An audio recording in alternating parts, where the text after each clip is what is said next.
যাও, ওরা ভিক্ষা দিবে তোমাদেরকে। স্যার এইটা কি করেন আপনারা না অফিসার? আমরা হয়েছি তোরা ভিক্ষুক, তোকে চাইতে বড় ভিক্ষুক আমরা। আমি এই কথাটারে ভেরিফাই করছিলাম।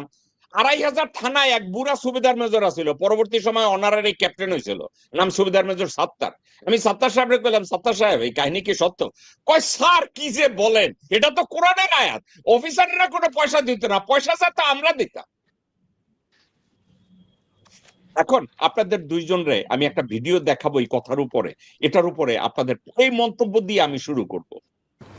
আমি সর্বপ্রথমে স্মরণ করছি সর্বকালের সর্বশ্রেষ্ঠ বাঙালি জাতির পিতা বঙ্গবন্ধু শেখ মুজিবুর রহমানকে, বঙ্গবন্ধু শেখ মুজিবুর রহমান, বঙ্গবন্ধু শেখ মুজিবুর রহমানকে, বঙ্গবন্ধু শেখ মুজিবুর রহমানকে, বঙ্গবন্ধু শেখ মুজিবুর রহমানকে, বঙ্গবন্ধু শেখ মুজিবুর রহমানকে, বঙ্গবন্ধু শেখ মুজিবুর রহমান, বঙ্গবন্ধু শেখ মুজিবুর রহমান, বঙ্গবন্ধু শেখ মুজিবুর রহমানকে, শেখ মুজিবুর রহমানকে, শেখ মুজিবুর রহমান। আমি শুরুতেই গভীর শ্রদ্ধার সাথে স্মরণ করছি সর্বকালের সর্বশ্রেষ্ঠ বাঙালি জাতির পিতা বঙ্গবন্ধু শেখ মুজিবুর রহমানকে। বঙ্গবন্ধু শেখ মুজিবুর রহমান, বঙ্গবন্ধু শেখ মুজিবুর রহমান, বঙ্গবন্ধু শেখ মুজিবুর রহমান, বঙ্গবন্ধু শেখ মুজিবুর রহমান, বঙ্গবন্ধু শেখ মুজিবুর রহমান, বঙ্গবন্ধু শেখ মুজিবুর রহমান, বঙ্গবন্ধু শেখ মুজিবুর রহমানকে। প্রথমে আমি পরম শ্রদ্ধা ভরে বঙ্গবন্ধু শেখ মুজিবুর রহমান, আমাদের স্বাধীনতার মূল স্থপতি, যিনি অনবদ্য নায়ক, তার প্রতি শ্রদ্ধা নিবেদন করছি। আমি শ্রদ্ধা করে স্মরণ করতে চাই আমাদের স্বাধীনতার রূপকার, স্থপতি, সর্বকালের সর্বশ্রেষ্ঠ বাঙালি জাতির জনক বঙ্গবন্ধু শেখ মুজিবুর রহমান।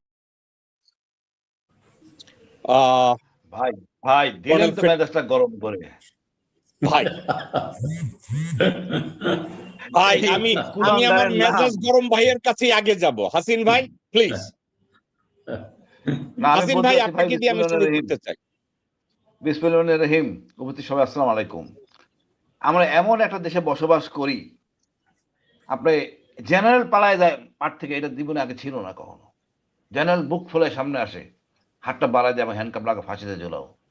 আমরা এমন জায়গায় দাঁড় করাইছি আমাদের এই বঙ্গবন্ধু তথাকথিত ওনার কন্যা, যে আমাদের সেনাপ্রধান দুইটা মিসিং, যেন আদি দেন শফিউদ্দিন কোথায় আছে কেউ জানে না। আমাদের জেনারেল ডিজিডিজিএফআই 4 থেকে 5 জন ভারতে। কি আমরা কি নিরাপত্তা, কি মানে আবল তাবল কথা বলে, আবার বলে ভাবমূর্তি শেষ। ভাবমূর্তির জন্য তো আমি দেখি না, গতকাল একটা স্ট্যাটাস দিয়েছিলাম, লোকজনের খুব কষ্ট। আমি কষ্টের কিছু নাই। রোববার আমি আইসিডিতে যাবো সাক্ষী দিতে, আমার কলজা, আমার হৃদয় ক্ষরণ হচ্ছে, বাট কিচ্ছু করার নাই। এটা জুনিয়র অফিসার, আর তোমরা যা করছো এটা ক্ষমাযোগ্য না। তোমাদের বলছিলাম তোমরা অনুতপ্ত হও, অনুশোচনা হও, রাষ্ট্রের কাছে ক্ষমা চাও। তুমি তাদেরই সেনাবাহিনী, কোন দলের সেনাবাহিনী না। শোনে নাই। আমি এখনো বলি, আপনার ভাই অবাক হবেন, আমি যখন এই মানে 21 সালে বলে দিলাম আয়না ঘরের কথা, এটা এফেরদোর সাথে ছিল। 2 বার ইংরেজিতে ইন্টারভিউ দিতে আমি ডেভিড বার্নম্যানকে, ওটা প্রকাশ হয় নাই। 22 সালে এটা প্রকাশ হলো নেত্র নিউজে। তারপরে যে আমার উপরে কি যে একটা অভিশাপ এসে নামলো। ব্রিগেডিয়ার হাফিজ এখন বরিশালে স্টেশন কমান্ডার, আমার বাসার আশেপাশে আইসে আমার বন্ধু একটাকে উঠাইয়া, কর্নেল, যে আমার সব শেষ, আমার বিল্ডিং পালে উঠাই নিয়ে যায়, বাড়িওয়ালা ভাড়াটা যা ছিল সব বাই করে দিবে, আমার একদম বিল্ডিং নিয়ে নিবে। কি সে আতঙ্ক! আমি এই উপায় থেকে বাঁচার জন্য আমি শেষ পর্যন্ত কি করলাম, ইউএন এর হুমা খানের কাছে গেলাম, আমেরিকান এমবিসিতে গেলাম, ইউএন এর কাছে, আপনারাও জানেন, সবখানে চিঠিপত্র লিখে। আমি দোষটা কি আমার? ভাই বলেন। আমি তো বলছি যে আজমি স্যারকে দেখছি, তুমি সতর্ক হও নাই, কিন্তু তুমি উল্টা আমার উপরে চেপে বসলা।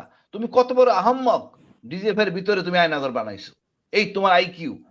আমার কিচ্ছু বলার নাই। তো এখন হাসিন ভাই, এই যে কতগুলো বেজন্মাকে দেখালাম আপনার কলিগদের, এরা তো এখন আর্মিতেই আছে অথবা আর্মি থেকে রিটায়ার্ড করছে। এই বেজন্মারা তো দেশেই আছে নাকি? ভাই এই কুলাঙ্গার গুলি দেশটারে ডুবাইছে। হাসিনা ফ্যাসিস্ট কেমনে হয়েছে?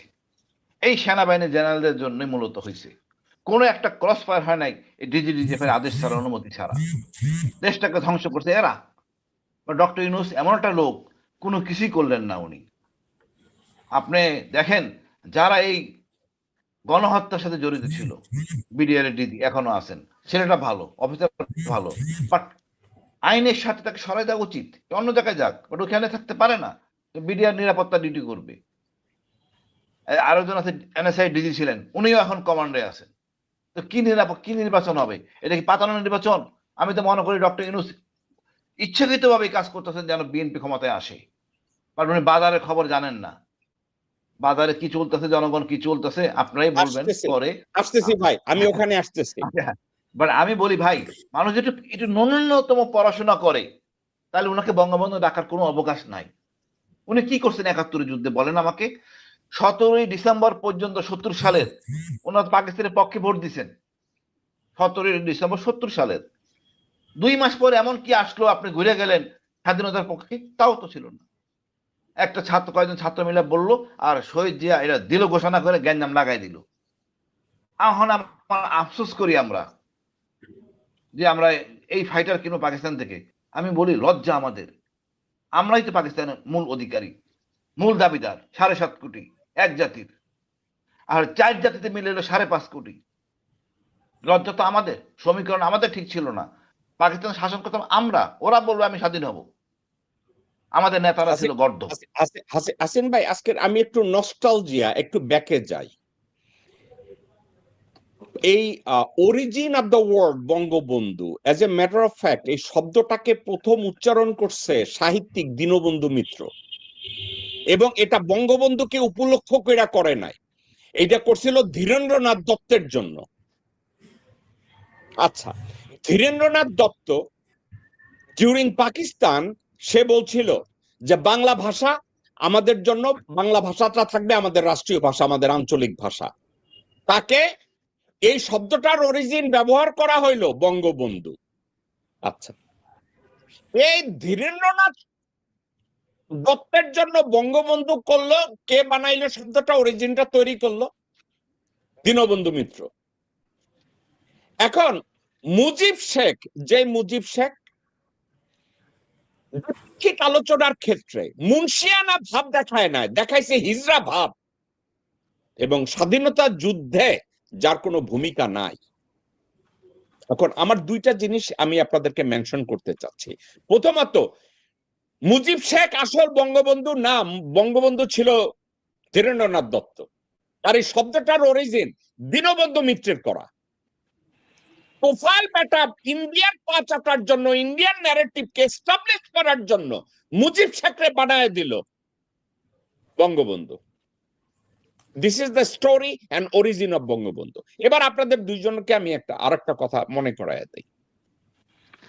৭.৫ কোটি মানুষের দেশে স্রেফ একজন মানুষ বঙ্গবন্ধু, আর সবাই বঙ্গশত্রু।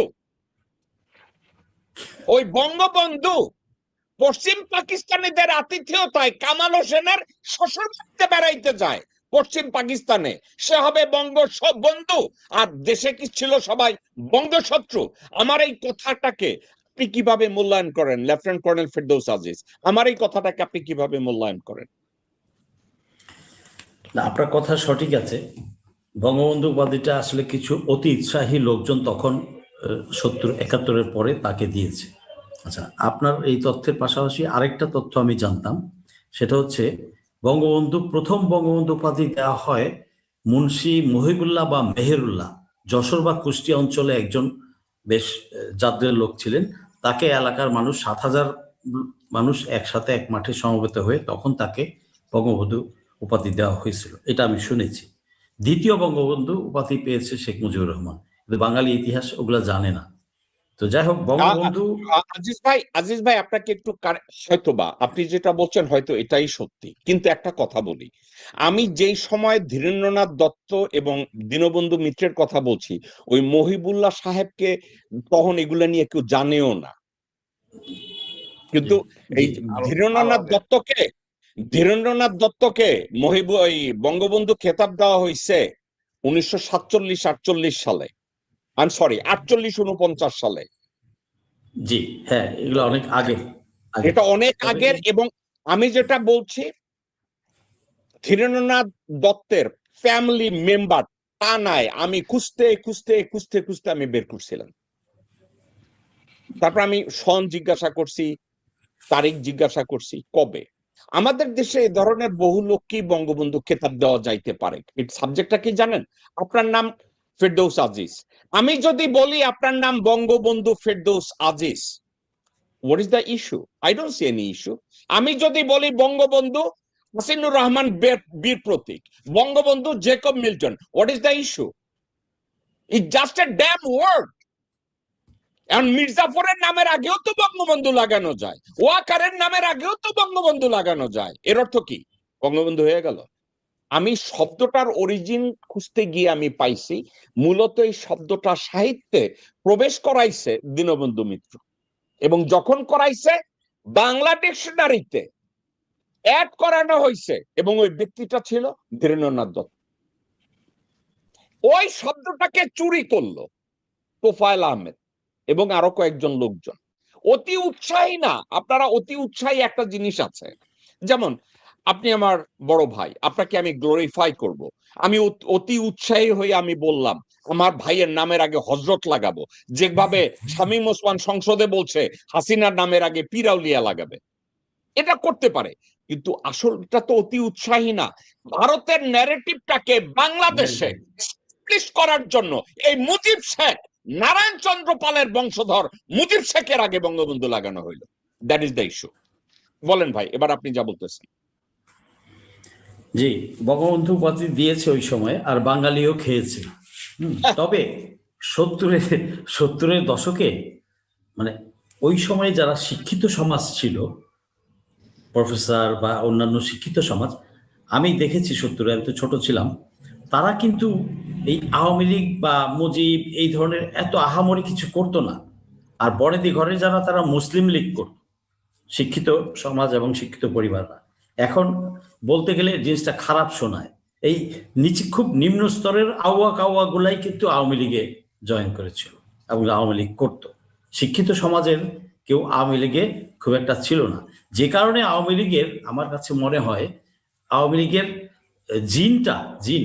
জিন ক্রোমোজোম ডিএনএ ওদের এই জন্য খারাপ এই জন্য, কারণ খুব নিম্ন স্তর থেকে আসা লোকগুলা দিয়ে এই দলটা তৈরি, নিম্ন মন মানসিকতা। আজিজ ভাই, আপনাকে একটু থামাবো আমি। আপনার এই কথাটা, আপনি ক্রোমোজোম এবং জিন টেনে আনছেন আওয়ামী লীগের। আপনি একটা আমাদের সদ্য অবসরে যাওয়া অ্যাটর্নি জেনারেল আসাদুজ্জামান কি বলে একটু শুনে। আমরা আদর্শিক রাজনীতি চাই। এই আওয়ামী লীগকে যখন 24-এর পরে, আগস্টের পরে নিষিদ্ধ ঘোষণা করার জন্য জামাত ইসলামের পক্ষ থেকে রিট পিটিশন দায়ের করেছিলেন, আওয়ামী লীগকে সারা জীবনের জন্য হাইকোর্ট যাতে নিষিদ্ধ করে। আমি অ্যাটর্নি জেনারেল ছিলাম। আমি দাঁড়িয়ে বলেছিলাম যে পিটিশন নিয়েছেন, যারা পিটিশন নিয়ে এসছেন, তাদের অধিকার নাই একটা আদর্শকে হত্যা করা। আওয়ামী লীগে যেমন খুনি আছে, আওয়ামী লীগে অনেক আদর্শিক সৈনিকও আছে। আজিজ ভাই, আমাকে একটু বলেন তো আওয়ামী লীগের আদর্শ কি? আপনার মাইক্রোফোনটা অফ ভাই, আপনার মাইক্রোফোনটা অফ।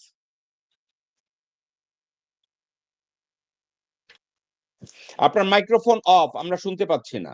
ওকে, তাদের আদর্শ হচ্ছে লুটেপুটে খাওয়া, একটা খাই স্বভাব, লুটেপুটে খাওয়া, মাগনা খাওয়া, খাই স্বভাব, এটাই ওদের আদর্শ। নগদ যা পাই লুটেপুটে খাই, অন্যেরটা দখল করে খাই। আরেকটা আদর্শ, আপনি 2 নম্বরটা বলছেন, 1 নম্বরটা বলেন নাই। 1 নম্বরটা হচ্ছে চাটুকারি করা, ধর্ষণের না, আপনারা এখন 1 নম্বরটা আপনারা বলেন নাই। না, আমি আপনাদেরকে একটু হেল্প করি। বলেন শুনি। ছাত্রলীগ গঠনের আগে মুজিব শেখ সর্দার বল্লভভাই প্যাটেলের সাথে দেখা করছে। তখন ছাত্রলীগ গঠনের বলছে objectivity of the creation of Chhatra League, বলছে you have to protect the interest of Indian state of Indian interest in the state of Pakistan. এবং যখন মাওলানা ভাসানীরে চট থাপ্পড় দিয়া আওয়ামী মুসলিম লীগ থেকে তাকে আর তর্ক পাকিসকে বাইর করে দিছে, ভারতে গিয়া মুজিব শেখের প্রথম ওয়ার্ড ছিল যে আমার জীবন মরণ সবকিছু দিয়া ভারতের ইন্টারেস্ট আমি পাকিস্তানে প্রোটেক্ট করব। তো আমি যখন এই ওটার এখন এটারে আমরা 2026 ষড়বিংশ শতাব্দীতে আমি যখন লোকজনদেরকে বলি যে আওয়ামী লীগ এবং ছাত্রলীগ কি আসলেই কি বাংলাদেশি এন্টিটি নাকি এটা ইন্ডিয়ান এন্টিটি, তাদের মূল উদ্দেশ্য ভারতের ইন্টারেস্ট আমাদের 55,000 বর্গমাইলের মধ্যে প্রয়োগ করা। এখন একটা কথা আপনারা এটা বলতে পারেন, ভারতীয় ইন্টারেস্ট প্রোটেক্ট করতে গিয়া খাই খাই ভাব, চুরি, ধর্ষণ, অনৈতিক কার্যকলাপ, গুম, খুন এগুলো সব করে।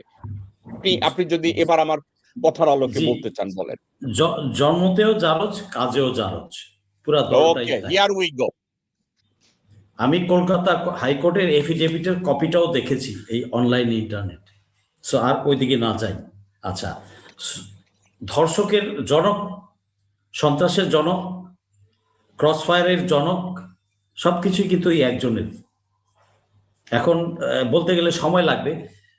যুক্তফ্রন্টের বা কোনো ওই সময় ডেপুটি স্পিকার ছিলেন শাহেদ আলী, তাকে নাজিমউদ্দিন রোডে যখন সংসদ ভবন ছিল, সংসদ বসতো, মাইকের পিছনে একটা গোল চাক্কি থাকে না, হর্ন, ওই নিয়ে সংসদ চলাকালীন সময়ে পিটায়া নাকে মুখে থেবড়ায় ফেঁকে তারপর 3 দিন পরে মারা যান। আমি জানি। তারপর সহসভাপতি বা সভাপতি ছিল শামসুল হক বা শামসুল ইসলাম, টাঙ্গাইলের। শামসুল হক ওই ব্যক্তি কেন নিরুদ্দেশ হয়ে গেল?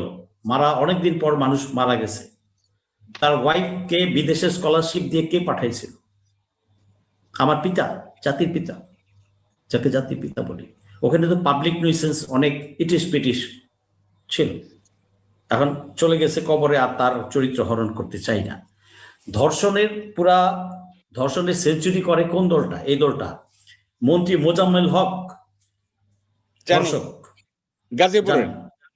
গাজীপুরে। জাতি জানে না তো, সমস্যা হচ্ছে এই জেনারেশন জানে না। নিউলি ম্যারিড কাপল যাচ্ছিল ওখান থেকে, টাইনা হেসরা নামায়া করলো। মেজর নাসিরউদ্দিন ছিলেন, পরবর্তীতে যে টিভি অভিনেত্রী ছিলেন লতার হাজবেন্ড, মেজর নাসিরউদ্দিন, তাকে অ্যারেস্ট করেছিল, ধরছিল মুজিব। তারপরে উল্টা নাসিরউদ্দিনকে পোস্টিং করাই দিল আর ধর্ষকদের ছেড়ে দিল।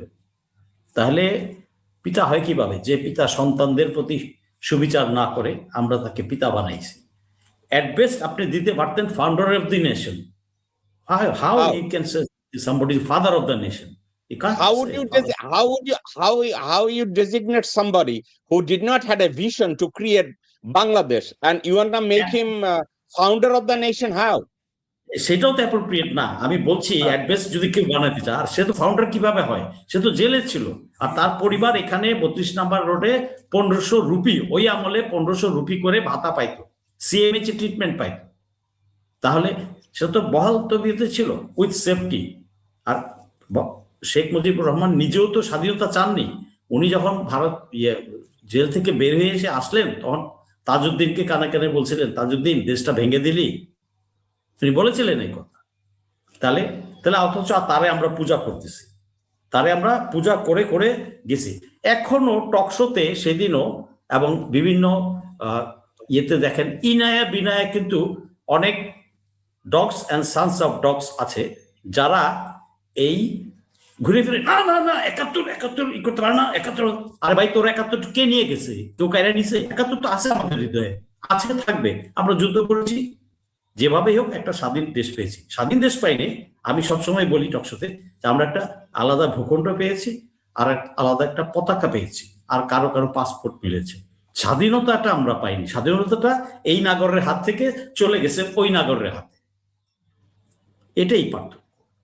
আমরাই পাকিস্তান রুল করতাম, আমরা ছিলাম মেজরিটি। মুজিব যদি ওই সময় পাওয়ার পেয়ে যেত, আস্তে আস্তে 1 টার্ম 2 টার্ম পরে মেবি আমাদেরই অগ্রসর হইতো আমাদের জাতি, আমরাই একসময় পাকিস্তান রুল করতাম। আজিজ ভাই, আপনার কি মনে হয় না জাতিগতভাবে আমরা পিছিয়ে গেছি স্রেফ একটা মাত্র কারণে? বাংলাদেশের রাজনীতিবিদরা যদি মঞ্চে উঠে বক্তৃতা দেওয়ার জন্য তাদের গলাবাজির মধ্যে খালি 71-এ তারা ওনারা কি করছে, 71 আমাদের জীবনে কতটা ভূমিকা রাখছে, 71 এইটা করছে, 71 ওইটা করছে, ওয়ারাস এই যুগে এসে শতবিংশ শতাব্দীতে আমরা ইকোনমিক পলিসি নিয়ে কথা বলি না, বাণিজ্য পলিসি নিয়ে আমরা কথা বলি না, অর্থনৈতিক তারপরে শিক্ষা পলিসি নিয়ে আমরা কথা বলি না, তারপরে পররাষ্ট্র নীতির উপরে আমাদের কোনো আলাপ আলোচনা নাই। আমরা এখন ৭১ নিয়ে পড়ে আছি। সাবজেক্টটা কি? কথা বলবেন কেমনে? শিক্ষিত মূর্খ লোক কথা বলতে জানে নাকি? ও তো ওই একটা তাবিজ বিক্রি করেই খাবে। ওই একটা তাবিজ বিক্রি করে ৭১ চেতনা, আহা জাতির পিতা, স্বাধীনতা, কি করেছি, এত ধর্ষণ হয়েছে, অঙ্ক হয়েছে, মিথ্যা। এগুলো তো সব আস্তে আস্তে বদরুদ্দিন ওমরও তো বলে গেছেন যে 90% মিথ্যা। আর আমি ওই সময় ছোট ছিলাম, বাট আমার বয়স 10, আমি মোটামুটি আমরা সব বুঝি। তো এখানে চোখে দেখা এগুলা। যেই লোকটা রাজাকার সেজে পাকিস্তানি আর্মিকে আমার বাসায় নিয়ে আসলো, আমাদের বাসায় 2 ব্যান্ডের রেডিও ছিল। তো রেডিও, ওরা খবর শুনবে ক্যাম্পে রেডিও নিয়ে যাবে। তো আমার মা উঠানে দা হাতে নিছে, আমাদের বাগান টাগান করতো আমার মা, তা হাতে নিছে, উসকো ফেক দাও ফেক দাও ফেক দাও বলতেছে। বলছে ওই বাঙালিটা বলতেছে, চাচি ফেলে দেন কিছু করবে না। আমার মা বলছে না, আমি উঠানে দাঁড়ানো। ঢুকলো, ঢুকে রেডিওটা দেখলো ওই লোকটা, আর বেলুচিটা কিন্তু ঢুকলো না ঘরে। তো দেখে ওই লোকটাই, যেহেতু আমরা এলাকার পরিচিত, সে ওই বালিশের নিচে রেডিওটা চাপা দিয়া সে আইসা বল কি না নাই, চলে গেল। ওই লোকটাই 18 ডিসেম্বর পরে দেখি রাইফেল নিয়ে, ওই ক্যাম্প থেকে লুট করা রাইফেল নিয়ে এসে মুক্তিযোদ্ধা হয়ে গেছে। চোখে দেখা। যারাই ৭১ সময় হিন্দুদেরটা লুট করছে, 16ই ডিসেম্বরের পরে তারা মোহাম্মদপুর মিরপুর এলাকার বিহারিদেরটা লুট করে বাবা বাচ্চা ছেলে সোনার চেন হাতে গলায় দিয়ে ঘুরে বেড়াচ্ছে, 5 বছর 6 বছরের ছেলে, তার চোখে দেখায়। আপনাকে আমি একটা সারপ্রাইজ দেই, হাসিন ভাই এবং আপনি, আপনাদের দুইজনকে আমি একটা সারপ্রাইজ দেই। আপনারা আকাশ থেকে পড়বেন। কুমিল্লা একটা মার্ডার হয়েছিল, বীরজাবালা হত্যাকাণ্ড। তাজুল নামে একটা লোক ও পুরা পরিবারের 6 জনকে খুন করছিল 80-র দশকে। কুমিল্লায় বিখ্যাত একটা হত্যা মামলা ছিল বীরজাবালায়, কিন্তু পরিবারের জমি চুরি করার জন্য তাজুল ছিল আওয়ামী লীগের একজন বিখ্যাত নেতা এবং মুক্তিযোদ্ধা। এখন বাংলাদেশে এই আওয়ামী লীগ করা লোকগুলো যে হিন্দুদের জবাই দিয়া পরবর্তী সময় বড় মুক্তিযোদ্ধা হয়েছে, এর প্রমাণ বহু জায়গায় আছে। ফেরদৌস ভাই, আমি আপনার কাছে ব্যাক করি। এই আওয়ামী ন্যারেটিভটাকে এই মুহূর্তে বাংলাদেশে প্রমোট করছে সার্বিকভাবে তারেক রহমান। আওয়ামী লীগ যে বিষয়গুলোকে উপস্থাপন করছে, মুজিব শেখরে উপস্থাপন করছে, চেতনাকে উপস্থাপন করছে, ভারতের প্রতি কৃতজ্ঞতাকে উপস্থাপন করছে, এখন শুধু একটা চরিত্র চেঞ্জ হয়েছে। আগে হাসিনা কথা বলতো, এখন তারেক রহমান কথা বলে। হ্যাঁ, টেক ওভার করেছে। হ্যাঁ, আজিজ ভাই, আমি আপনার কাছে ব্যাক করবো। হাসিন ভাই, আপনার কাছে আমি বলবো, তারেক রহমান বাংলাদেশে আসার পরে আওয়ামী ন্যারেটিভ বাইরে কথা বলছে, এমন একটা কথা কি আপনার কোনো জানা আছে?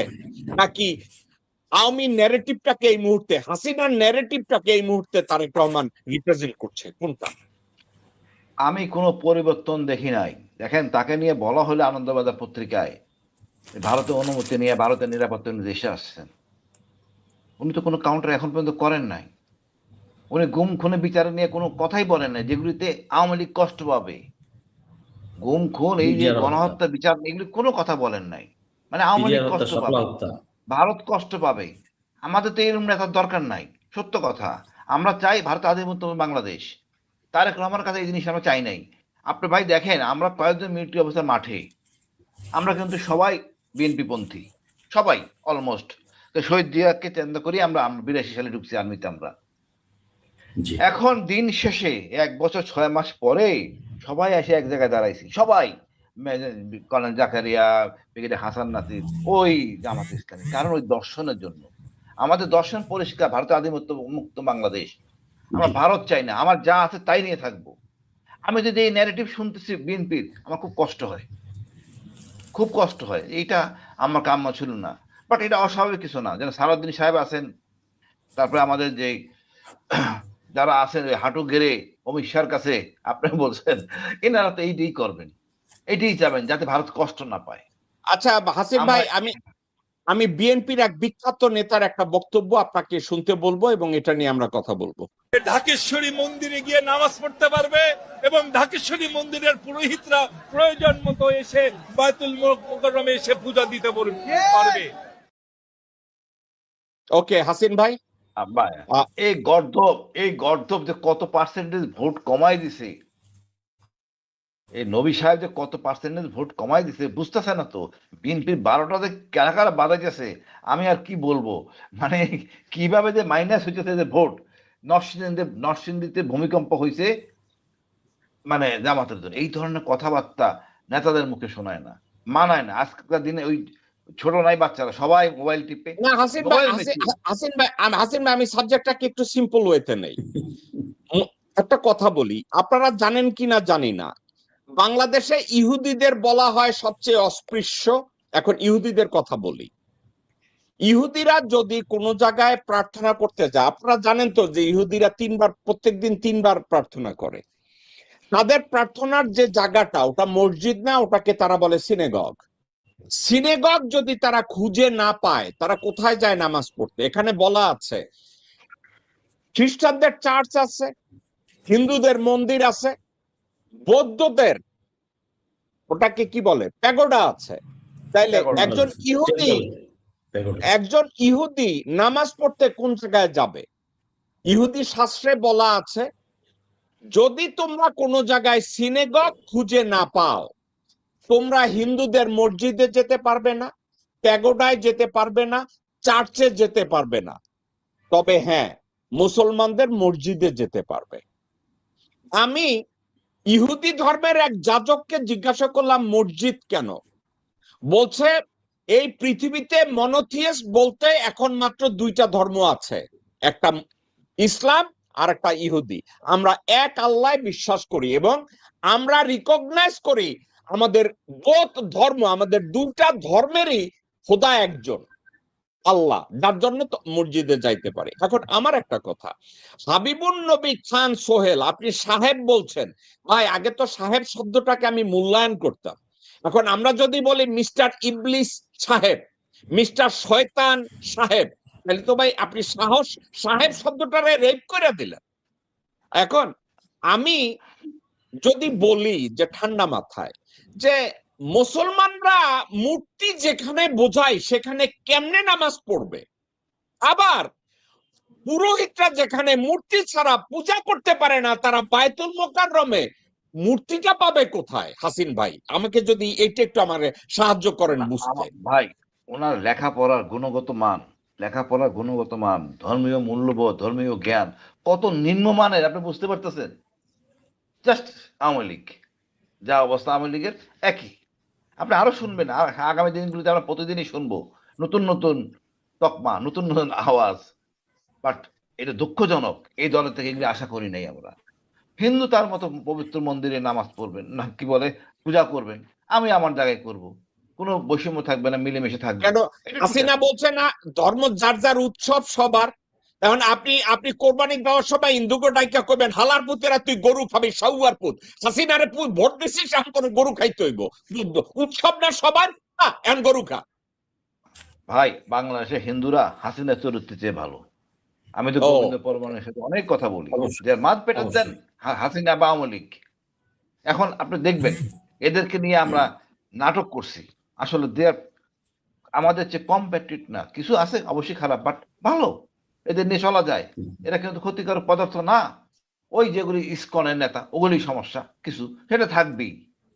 কথা হলো দেশপ্রেম থাকতে হবে, দেশ সম্বন্ধে না বুঝলে। এই জন্য আমি বলি সবাইকে, রাজনীতিবিদদের এবং সবাইকে সামরিক প্রশিক্ষণ নিতে হবে, না দেশপ্রেম আসবে না।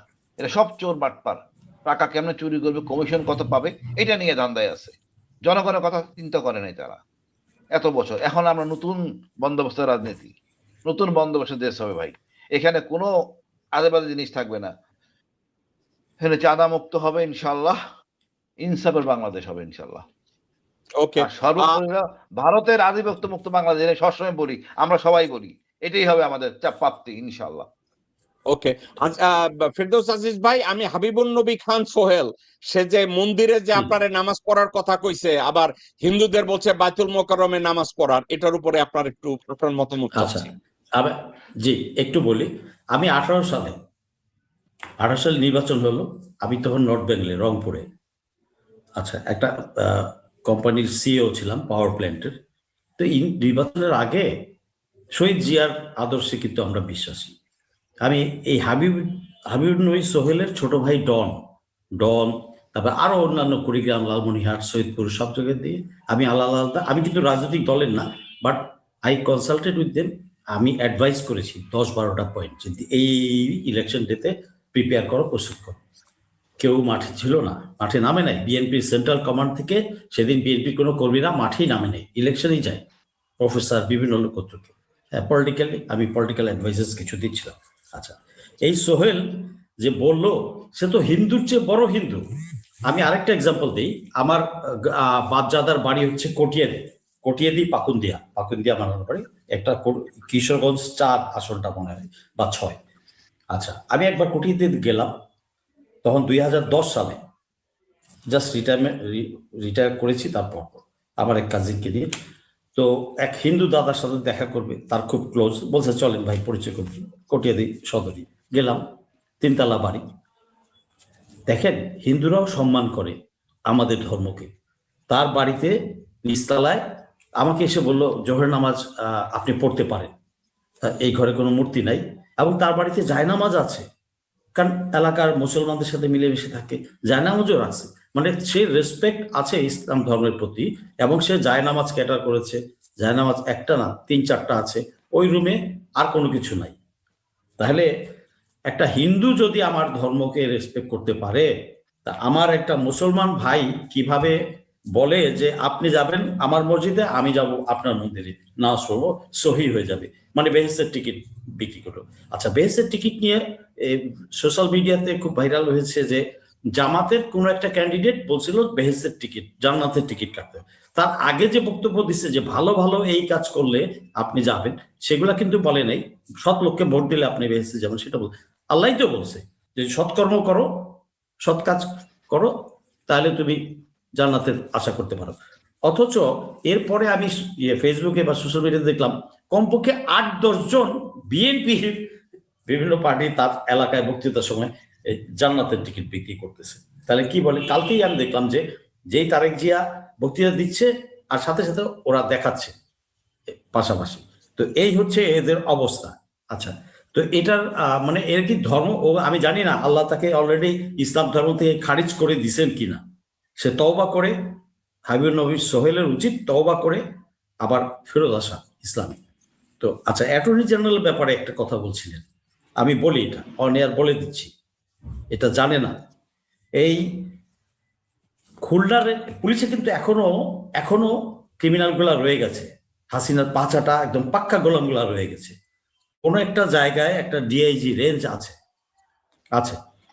এবং সে ওই জায়গার, আমার কাছে ইনফরমেশনও আসছে, ওই জায়গার ভোট সে তেলেসপাতি করবে। আচ্ছা, এটা আমার নিজস্ব চ্যানেলে পাওয়া ইনফরমেশন। এবং এই রেঞ্জ ডিআইজি যেটা, আপনার যদি মনে পড়ে কয়েক বছর আগে খালেদা জিয়া যখন কক্সবাজার বা চিটাগাং থেকে ফিরছিলেন, ফেনীতে তার গাড়ির উপর অ্যাটাক হয়েছিল, তখন সে ওইখানে এডিশনাল এসপি বা এসপি ছিল, ওই ব্যাটাই এখন ডিআইজি।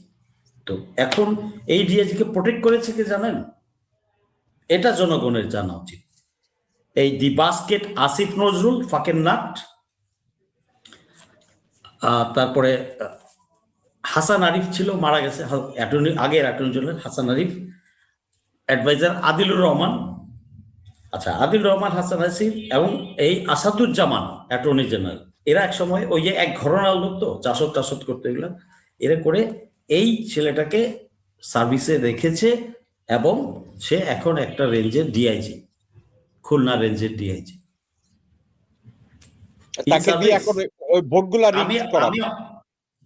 শয়তানি করাবে, এই মেসেজটা আমি পেয়েছি।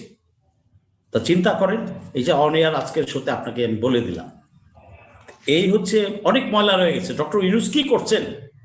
এই সাপগুলাকে রেখে, হাসিনার লোকগুলাকে রেখে, ইলেকশনের 15 দিন আগে, এখনো টাইম আছে, 15 দিন আগে রিসাফল করা উচিত। কুমিল্লারটা বরিশালেরটা নরসিংদী, এইভাবে করা উচিত। এদেরকে রিসাফল পুরা ঘুটা দেওয়া উচিত প্রশাসনকে, ডিসি এসপি ইউনো সব, যারা নির্বাচনের জন্য ফিল্ডে থাকবেন। লেভেল প্লেইং ফিল্ড তো ইসি করেই নাই। ইসি কিভাবে দুর্নীতি, ঋণ খেলাপিকে এবং টাকা দেয়, আমার টাকা লুটে পুটে খাইছে, জনগণের টাকা নিয়ে গিয়ে দুর্নীতি করছে ব্যাংকের থেকে, আর দুর্নীতি করার পর 1700 কোটি টাকার লোকটাকে সে কিন্তু দিয়ে দিল। অথচ যেই এমপি হবে বৈশেই আবার ওইটাকে 7100 কোটি টাকা আবার লোন নেবে। তা আমার টাকা কি মাগনা? জনগণের রক্তচোষা। জি ফেরদৌস ভাই, আপনি 2018-র একটা নির্বাচনের কথা বলছেন যে নির্বাচনের দিন আওয়ামী লীগের লোকজনরা কেউ মাঠে নামে নাই, বিএনপির লোকজনরা নামে নাই।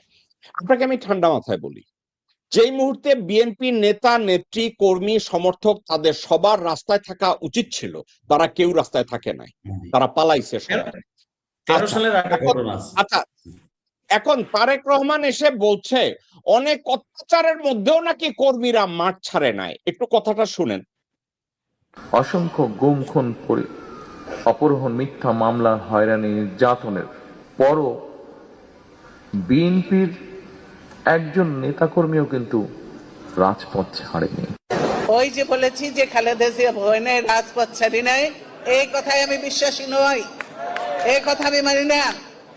রাজপথে আমি কেন অনেককেই বলবো, আমার নেতাদেরও বলবো যে রাজপথে তখন থাকার কথা থাকে নাই, রাজপথ ছাড়েনি, রাজপথে তখন থাকার কথা থাকে নাই, রাজপথ ছাড়েনি, রাজপথে তখন থাকার কথা থাকে নাই।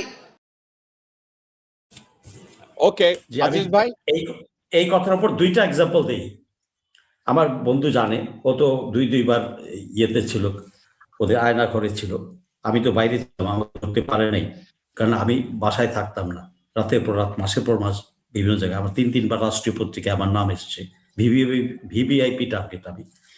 তো এখানে খালেদা জিয়া বললেন যে থাকে নাই, সত্য থাকে নাই। আমি নিজে 13 সালের 29 ডিসেম্বর সারাদিনের জন্য বের হয়েছি, তখন ঠান্ডা, কোটটা পরে প্যান্টের সাথে কেটস পরেছি। সেদিন কেটস পরে বেশ পোক্ত নাস্তা করে 2টা-2.5টা পরোটা খেয়ে ক্যামেরাটা নিয়ে বেরোয়েছি।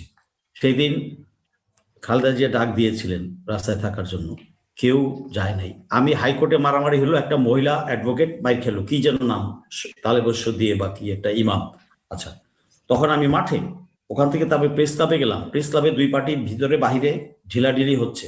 ওখান থেকে আরেকটা চিটাগাঙ্গে একটা ফেসবুক সংবাদ পেলাম, ওটা নিয়ে আমি ফকিরাপুলের ওদিক দিয়ে হয়ে রাজারবাগ পুলিশ লাইনের ওদিক দিয়ে গেছি। এদিক দিয়ে আবার পল্টনে আসবো, ঢুকতে দিল না। আগে এইদিকে ট্রাই করছি, ঢুকতে দিল না। পুলিশকে লাস্টে পরিচয় দিলাম যে ভাই আই এম সো, এখন তো 5টা বেজে গেছে, এখন বলে স্যার আমি দিল, সামনে ওখানে আটকে দেবে, যায়নি। তো আমি তো সেদিন দেখেছি ফকিরাপুলের হোটেলগুলাতে, বিজয়নগর রোডে হোটেলগুলোতে ঢাকার বাইরে থেকে লোক এসছিল, ঢাকার নেতারা নামে নাই, গান পয়েন্টে অথবা টাকা খেয়ে, যে কারণেই হোক একটা নেতা নামে নাই। নেতা নামলে তো কর্মী নামে, কর্মী ছিল না মাঠে ভাই, চোখে দেখা আমার, নামে নাই এরা। তো কোথা থেকে?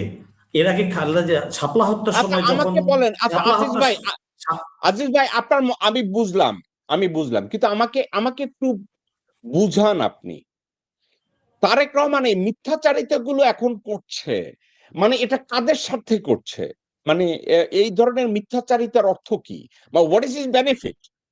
আমি আসলে তাকে এইভাবে মানে কি একটা ব্যক্তিকে ডিসকাস করতে চাচ্ছি না, সাবজেক্টও না। আমি না ভাই, আমি আপনার সাথে আমি আপনাকে কথা বলি, আপনারা দুইজনে একটু শুনেন।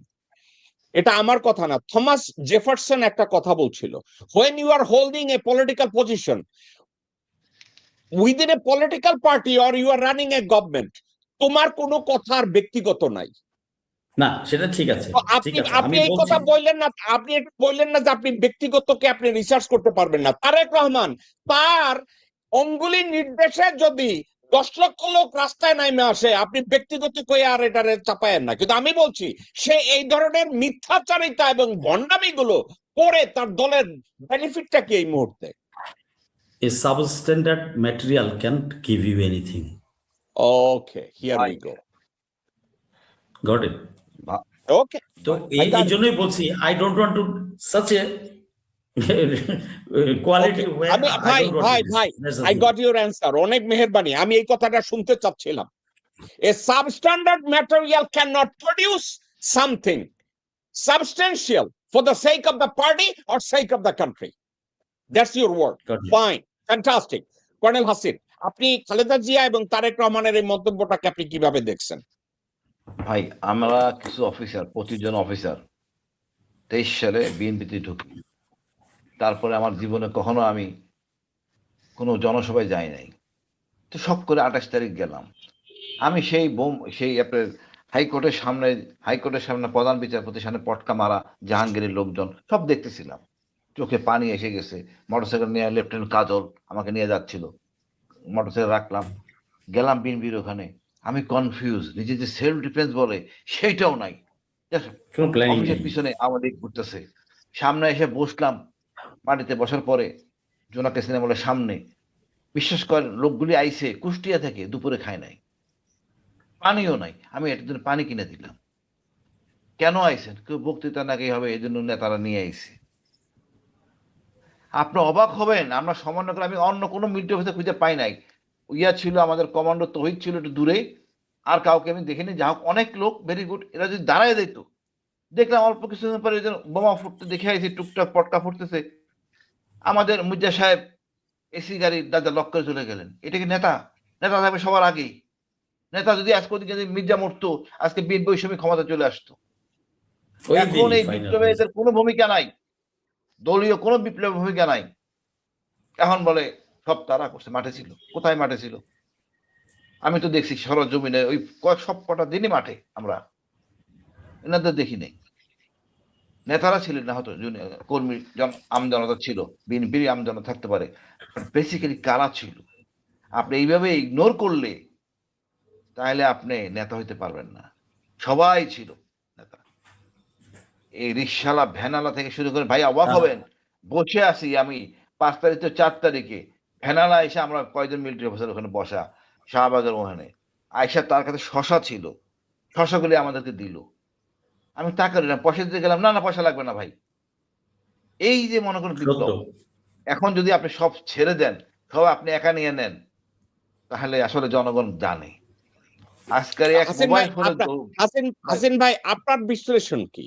তারেক রহমান, আপনি, আমি, আজিজ ভাই, আমরা যা জানি, আমরা যা দেখছি, আপনি যে কথাগুলো বলছেন, আপনারা চোখে দেখছেন, আপনারা ওখানে প্রেজেন্ট ছিলেন। কিন্তু একটা কথা, আমি বাংলাদেশে ছিলাম না, কিন্তু আমেরিকায় প্রতিদিন বাংলাদেশে কি হয়, thanks to some of the army officer still wearing uniform, তাদের সাথে তো কন্টিনিউয়াসলি আমার যোগাযোগ ছিল, এখনো আছে, পুলিশ অফিসারদের মধ্যেও আছে। আপনারা যা বলছেন তাদের কথাগুলোর ইকো আপনাদের মুখ থেকে আমরা শুনছি, আমি শুনছি, আমার দর্শকরা শুনছে, কারণ আপনারা সত্যি কথাগুলো বলছেন। কিন্তু আমার কথাটা হলো, হাসিন ভাই, তারেক রহমান এই মুহূর্তে এই ভণ্ডামি, স্বেচ্ছাচারী কথাবার্তা, মিথ্যাচারিতা, এগুলো কেন করছে আপনার মনে হয়? হাসিন ভাই, হোয়াট ইজ হিজ বেনিফিট? ভাই না, এইটা হলো জাস্ট আওয়ামী লীগের মতো। সেদিনকে মাহমুদ উমান ভাই সুন্দর উত্তর দিচ্ছেন। আপনি বিপ্লব দেখেন নাই, যাদের থেকে শুনছেন সত্য না হয়তো। সেম টু শেখ মুজিবুর রহমান, যুদ্ধ দেখেন নাই কিন্তু মানুষ থেকে শুনছে। যে লোক থেকে শুনছে তারা 2 নম্বর লোক। যারা তারেক জিয়াকে মেসেজ দিচ্ছে তারা অরিজিনাল লোক না, ধান্দাবাজ লোক। তৃণমূলের কথা উনি শোনেন নাই, এই জন্য সমস্যা। আমি কয়দিন আগে গেছিলাম আপনি সংসদ ভবনে খালেদা জিয়ার মৃত্যু উপলক্ষে মাহফিলের, যেই নিরাপত্তা ব্যবস্থা, আমি যাচ্ছিলাম ফেরত চলে আসি, আমার দরকার নাই নেতারা এখানে যাওয়ার। আমি তো হামেশাই যাইতে পারি জামাত ইসলামের ওখানে, কোনো সমস্যা নাই, সেম প্রোটোকল। এত যদি দূরত্ব বজায় রাখেন, আপনি কি শিখবেন? কিছুই শিখতে পারবেন না। শিখতে হলে জনগণের কাছে যাইতে হবে, জনগণ আপনার কাছে আসবে না। নেতা হইতে গেলে গালি খাইতে হবে, এটাই স্বাভাবিক। আমি গালি থেকে আপনি শিখবেন আমার কি করণীয়। আমি আসলে লজ্জিত, এত বড় নেতা, এত বড় দলের প্রধান, তার অনুসারীরা সব বাটপার। অনুসারীরা না, তার চারপাশে he surrounded by some people, those who are sorry, দুঃখিত, তার চারিপাশের সব বাটপার, মিথ্যা তত্ত্ব, ভুয়া জিনিস বলে পরিবেশটা নষ্ট করতেছে। এমন তাদের প্রিপারেশন নাই, আমি বলবো তো প্রিপারেশন নাই। নেতা বিদেশ থেকে আইসেন, প্রিপারেশন তো দিতে হবে দেশের। এই আমি দিছি কেন যথেষ্ট সন্দেহ, যার জন্য বারবার বিভিন্ন জায়গায় ভুল হচ্ছে। নেতা একটা পেপার জমা দিবেন নির্বাচন কমিশনে, ওইটাকে ঠিক করে দিবেন না কারা ওনারা, যে এখানে লাগবে নেতা এগুলি নিয়ে আসবেন, কিছুই তো করেন নাই। এখন এইগুলি তো দোষ হলো বিএনপি, ওই যে বদমাইশগুলি লোকগুলি বসে আছে, যার জন্য এই সমস্যাগুলি হচ্ছে। ওনারা ভুল করবেন। হাসিন ভাই, একটা ব্যক্তিগত মতামত, আপনি ওখানে ছিলেন না, আমি ওখানে ছিলাম না, ফেরদৌস আজিজও ছিল না, কিন্তু যারা ছিল, আমি অন্য একটা জায়গার কথা বলছি। কিন্তু আমার অত্যন্ত ক্লোজ দুইজন মানুষ ওখানে দাঁড়ানো ছিল। আমাকে একটু বলেন তো মতামতটা।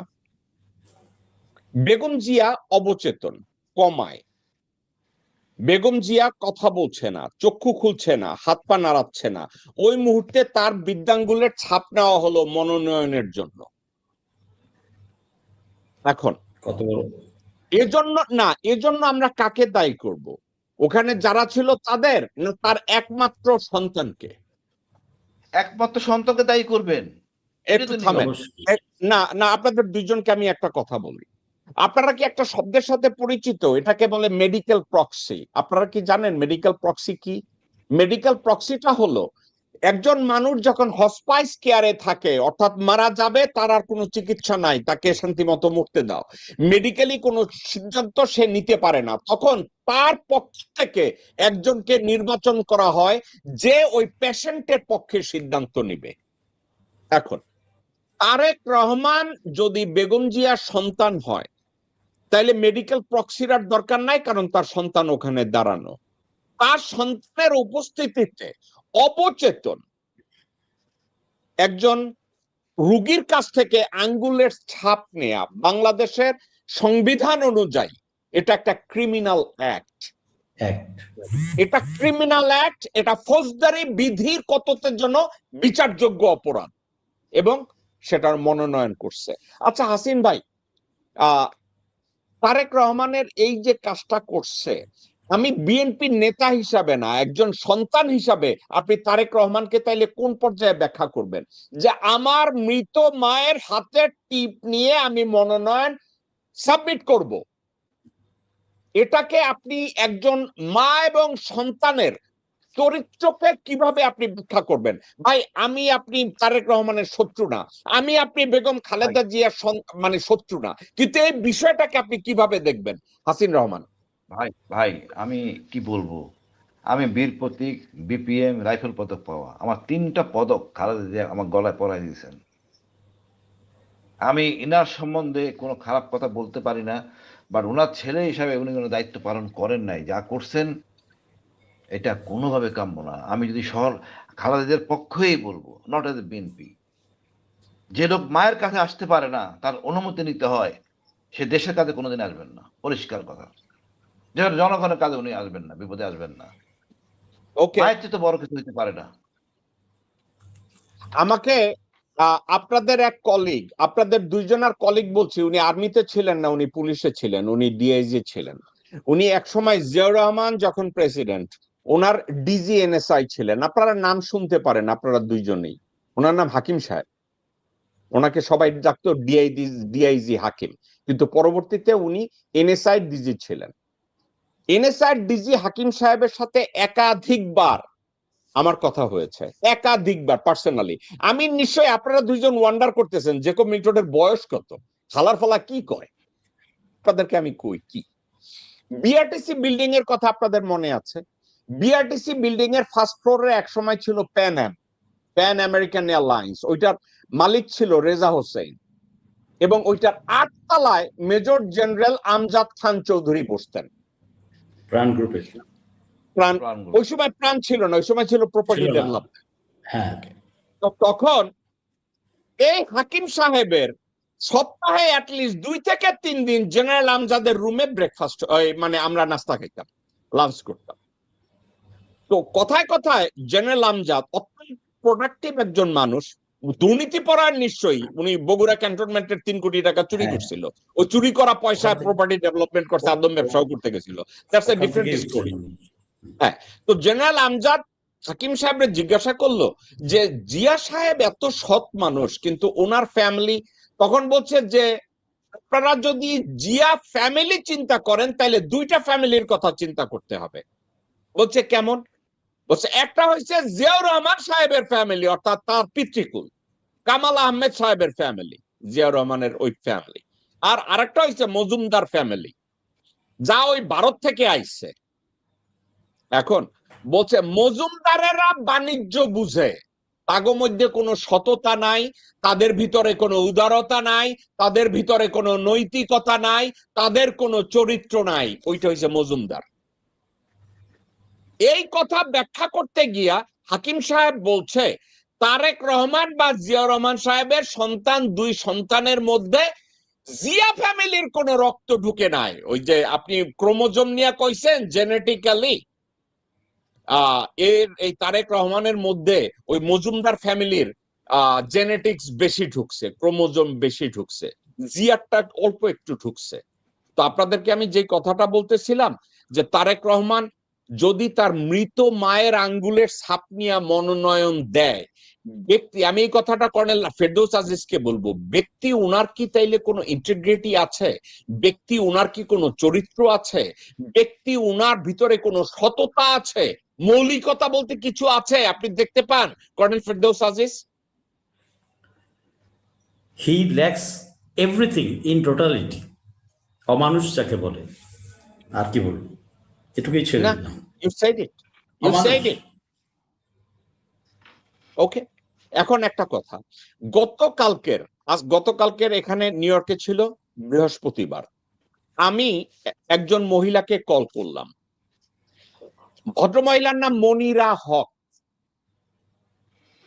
ভদ্রমহিলা ফেনী ডিস্ট্রিক্টের ডিসি। ওনাকে আমি এখন অনেকে বলছে যে গো ভাই আপনি কি টাঙ্কি মারার জন্য কল করছেন? আপনি দেখেন 7 মিনিট আমার কনভারসেশন মনিরা হকের সাথে, ভয়েস কল শেষে দেখেন ভয়েস কল 7 মিনিট। আমি এই মনিরা হক ডিসি ফেনী তাকে জিজ্ঞাসা করলাম, আপনি আব্দুল আউয়াল মিন্টুকে নমিনেশন দিলেন, আপনি একটা প্রেস কনফারেন্সে বলছেন বাংলাদেশের সংবিধানের এই ধারায় কোন নাগরিক যদি বলে বিদেশি কোনো নাগরিকত্ব নাই সেক্ষেত্রে আপনি অ্যাপ্রুভ করতে পারেন, আপনি বাংলাদেশ সংবিধানের কোন সাইটেশনটা ব্যবহার করছেন আমাকে বলেন। উনি বলে আমি তো অ্যাটর্নি না, আমি সাবজেক্ট। আমি বলছি অ্যাটর্নি না, তাহলে প্রেস কনফারেন্সে আমি খারাপ শব্দ ব্যবহার করি না, ওনাকে আপা আপা করে কথা বলছি। আমি চিচ্ছিলাম উনি যেন আমারে বলে আপনি ম্যাডাম বা আমারে স্যার কইবেন, তাইলে জেকব মিল্টন গালি কত প্রকার ও কি কি কালকের আমি এটা চিন্তা করে রাখছিলাম গালি দেবো, কিন্তু পারি নাই। দেখলাম ভদ্রমহিলা ভদ্র ছিল, আমাকে বলছে। আমি বললাম আপনি কি এই লিগ্যাল ইন্টারপ্রিটেশনটা কি আপনি নিছেন? বলছে না, 2টা ব্রিফ সাবমিট করছে। আমি বললাম ওই ব্রিফ 2টা কি আপনি পড়ছেন? বলছে আমি পড়ি না, আমার অ্যাসিস্ট্যান্টরা পড়ছে। আমি বলছি আপনার অ্যাসিস্ট্যান্টরা কি আইনজ্ঞ, কনস্টিটিউশনাল স্পেশালিস্ট? বলছে না, তাহলে কোন বাল ছিটতে পড়ছেন? রিস্ক করলেন না কেন? আব্দুল্লাহ আল মিন্টুর নমিনেশন ওখানে সাসপেনশন হয় কি কইরা? এখন এই সাবজেক্টে আমি কেন তাকে কল করছিলাম, হাসিন ভাই এবং ফেরদৌস আজিজ, আমি আমেরিকার যেখানে ওই নাগরিকত্ব সারেন্ডার করা যায় ওই জায়গাটার নাম হলো ডিপার্টমেন্ট অফ হোমল্যান্ড সিকিউরিটি। আমি ওখানে কল করলাম। আমি এখন বলবেন ওখানে যে কেউ কল করলে ইনফরমেশন দিবে না? দিবে না। তাইলে আমারে দিবে কেন? কারণ আমি একটা ল ফার্ম ওন করি, আমার আন্ডারে কোনো বাংলাদেশি, ইন্ডিয়ান, পাকিস্তানি অরিজিন না, সাদা 33 জন উকিল আমার ফার্মে কাজ করে, তারা এমপ্লয়ি আমার। তো তাদেরকে দিয়ে আমি চেক করালাম।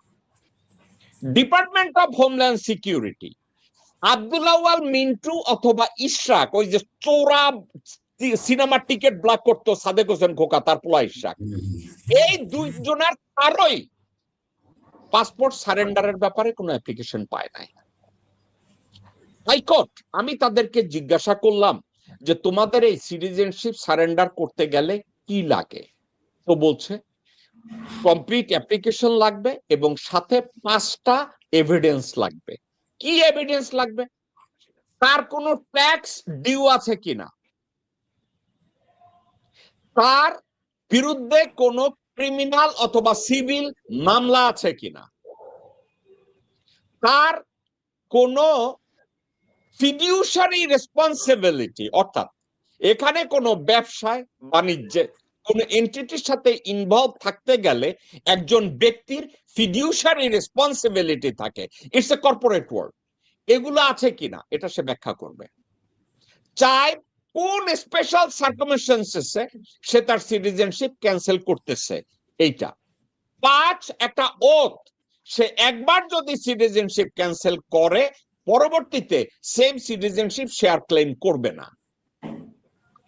পুরো অ্যাপ্লিকেশনের সাথে এই 5টা আলাদা ফর্ম তাকে ফিল আপ করতে হবে।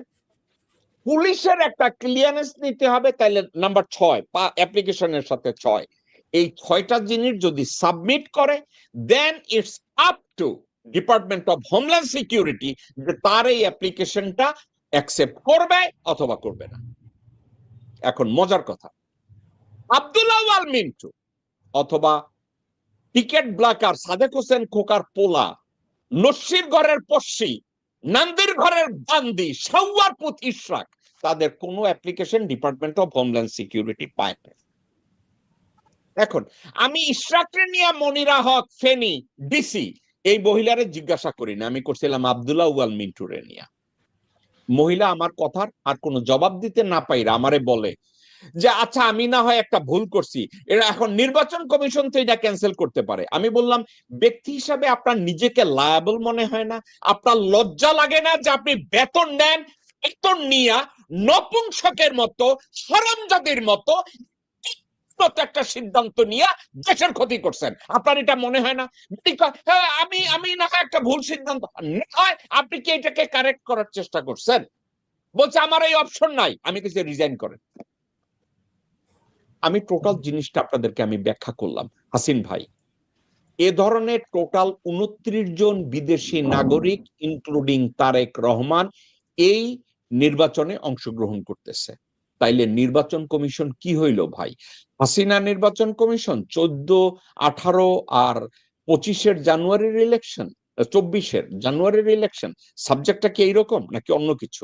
কর্নেল হাসিন ভাই আসলে দুঃখজনক, ডক্টর ইউনূস থেকে শুরু করে তার যে আশেপাশে যারা আছেন সবাই ধরে নিয়েছেন তারেক সাহেব আসবেন, যত তেল মারা যায়। ফলে ডক্টর ইউনূস তার নির্বাচনী প্রচারণা করেন। এই অবস্থা, আপনি দুঃখ পাবেন, লজ্জা পাবেন। আমাদের ডিফেন্স অফিসারদের কেস ফরওয়ার্ড করে ডক্টর ইউনূসের অফিসে দেওয়া আছে, উনি সাইন করতেছেন না। কোন এক চামটা এসে বলছে নতুন সরকার আসবে, ওনাদের দিয়ে সাইন করাবেন। দেখেন অবস্থাটা, এটা নোবেল প্রাইজ পাওয়া লোক কতবার কমিট করছে আমাদেরকে, আমরা করে দিচ্ছি, করা উচিত, সব ফাইনালাইজ নিয়ে আসো, এখন উনি সাইন করতেছেন না। কত নিচে নামলে এই সুশীল এইটা হইতে পারে? আজকে 1.5 মাস আমাদের প্রায় 600 অফিসারের কেস, 151 জনেরটা দেওয়া হয়েছে, এখানে উনি ভোগীতকি করতেছে। আমরা হয়তো 7 দিন দেখবো, তারপরে রাজপথে ওনাকে যা বলো তাই বলবো, উনি নির্লজ্জ হয়ে যাবেন। পুরা কমিশন ভাই, আপনার কথা ক্লিয়ার?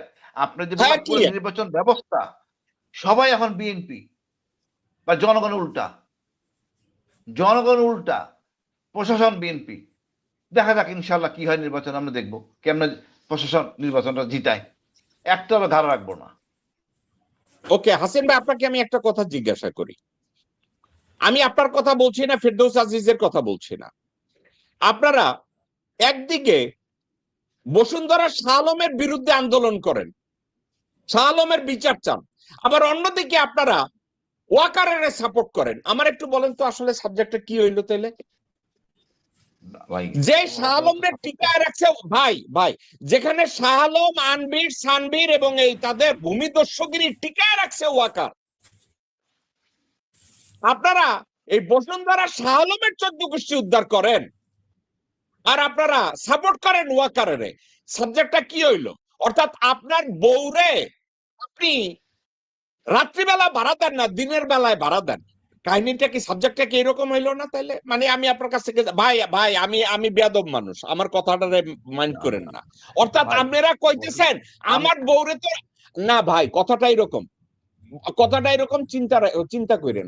শরৎচন্দ্র চট্টোপাধ্যায় কইছে বিয়ে করার পরে আমার স্ত্রী প্রতি রাত্রে আমার সাথেই ঘুমাইতো, কিন্তু দিনের বেলায় বউ যে অন্যের লগে ঘুমাইছে সোনা দিয়া দৌলত দিয়া গিয়া, এটা কিন্তু কয় নাই। কারণ আপনারা ভূমিদস্যু শাহ আলমের সমালোচনা করবেন আর প্রশংসা করবেন ওয়াকারের, তো তাহলে ওয়াকার হয়েছে আপনার দিনের স্বামী আর রাইতের স্বামী হয়েছে শাহ আলম। ভাই আমি আর ফেরদৌস আজিজ আমরা কাউকে ছাড়ি না, ওয়াকারকেও ছাড়ি না, সম্মান করছি ওয়াকারকে। আমি বলছি এই জিনিসটা করো, সে রাজি হয়েছে। তারপরে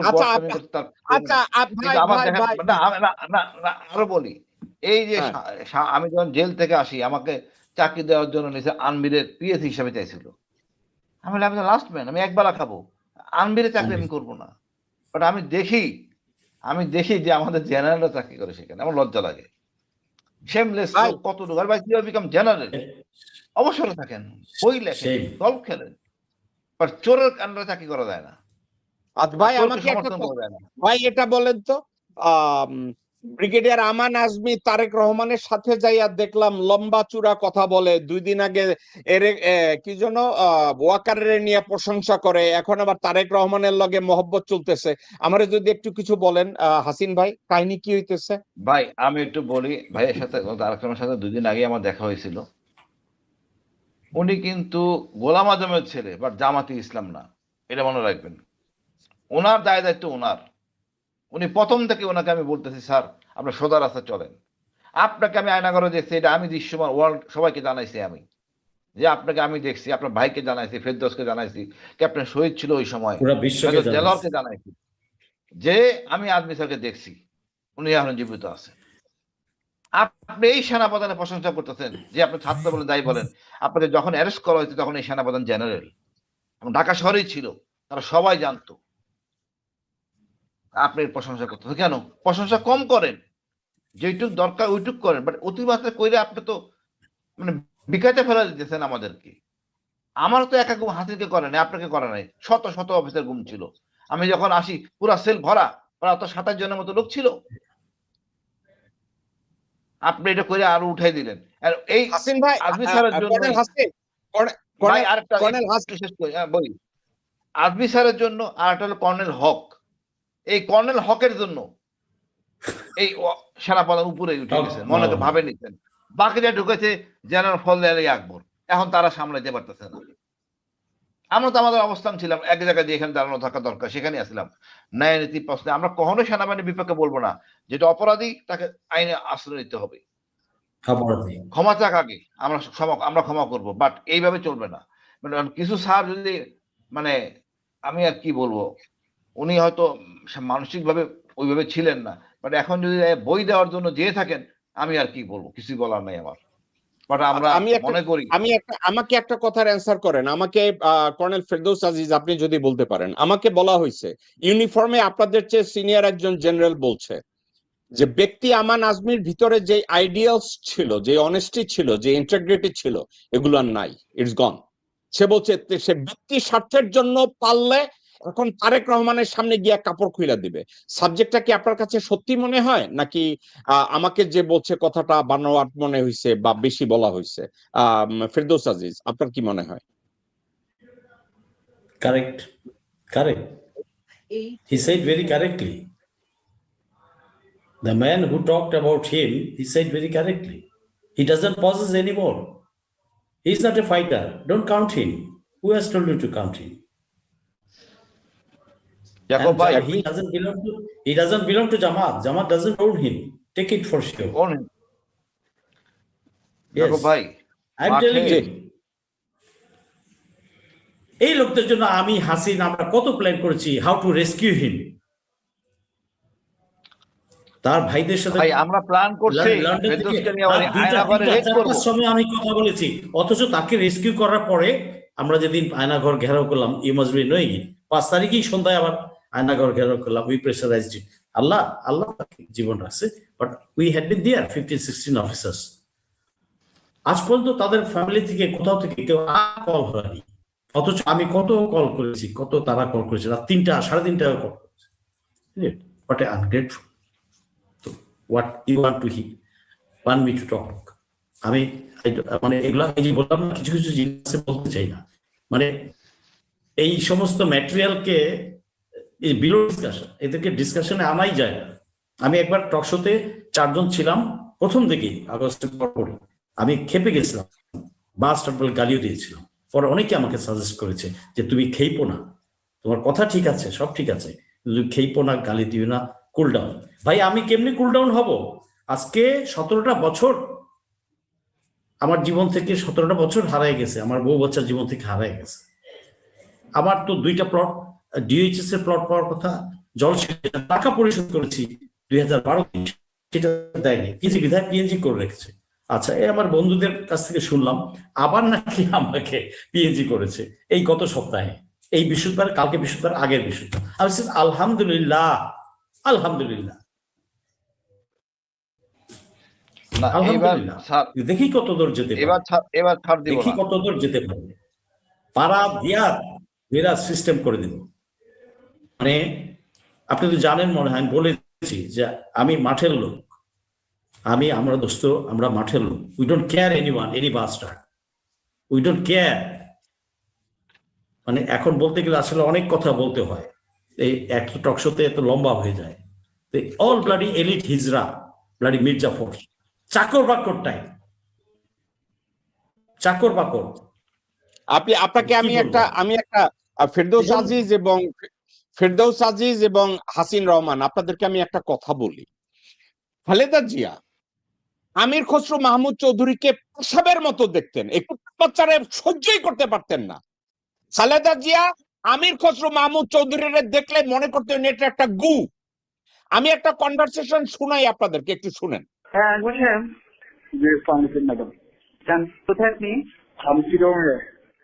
আচ্ছা শোনেন, জি আমি সাদাতকে বলেছি জি একটা কাজের দায়িত্ব দিয়েছি, খসরু যেন কোনোভাবে কোনো কাজে বাধা না দেয়। খসরুকে মেসেজ দেন। আমি ম্যাডাম ভাইয়ের সাথে তো কথা হয়েছে, আমি আপনার আশা আর দরকার নেই, আমি কোনো কথা, আপনি বেশি কথা বলতে জানেন না, এত কথার কোনো দরকার নেই। আমি আপনাকে যা বলছি সেটা বলেন, আপনি কোনো কথা বলবেন না, বুঝছেন কিনা? ওকে ঠিক আছে ম্যাডাম, এটা তো অবশ্যই বলে দেন যে কোনো কাজে বাধা দেবে না। কোনো কাজে যদি বাধা দেয় তাহলে ইমিডিয়েটলি আমি তাকে রিমুভ করবো সেখান থেকে, বুঝছেন কিনা? ঠিক আছে ম্যাডাম, আমি করতেছি, অলরেডি আমি অর্গানাইজ করতেছি। বুঝছি, কিন্তু সে বাধা দিচ্ছে।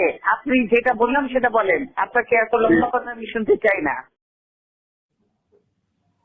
ফেরদৌস আজিজ, এই বেগম জিয়ার এই টোন থেকে আপনি বুঝেছেন যে এই ভারতীয় বেশ্যা আমির খসরু মাহমুদ চৌধুরী, তাকে দেখেন, এই ভারতীয় বেশ্যা সবসময় ভারতে অমিত শাহের নিচে ঢুকে গিয়া, অমিত শাহের ঢুকির নিচে যার বসবাস, সে হচ্ছে খালেদা জিয়া, তারেক রহমানের বেস্ট কনফিডেন্ট।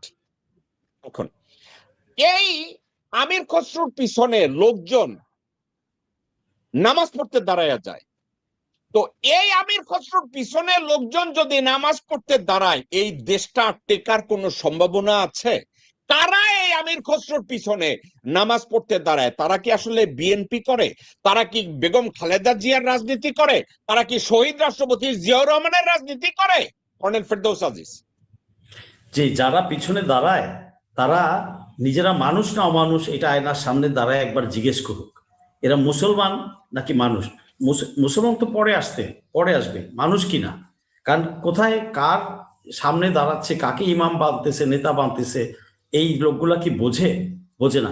এরা না জেনেই, অন্ধকর্মীরা না জেনেই দেশটাকে ভারতের হাতে তুলে দিচ্ছে, গাদ্দারি করতেছে নিজের মাতৃভূমির সাথে। আমি বলবো বিএনপির নেতা, বিএনপির কর্মীরা, তোমরা সাবধান হয়ে যাও, দেশ বিক্রি করো না।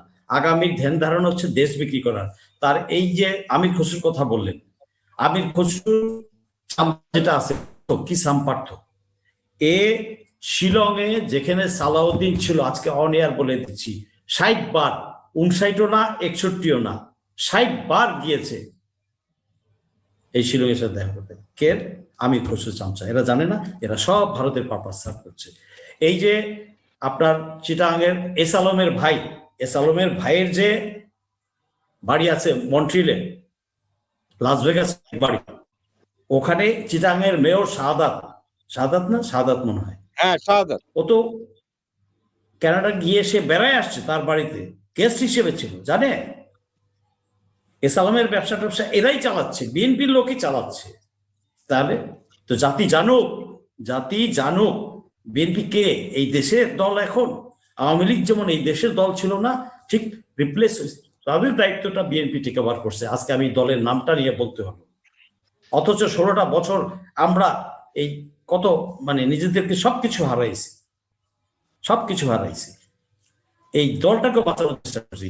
28 অক্টোবর আমি মাঠে ছিলাম, আমার বন্ধু ছিল।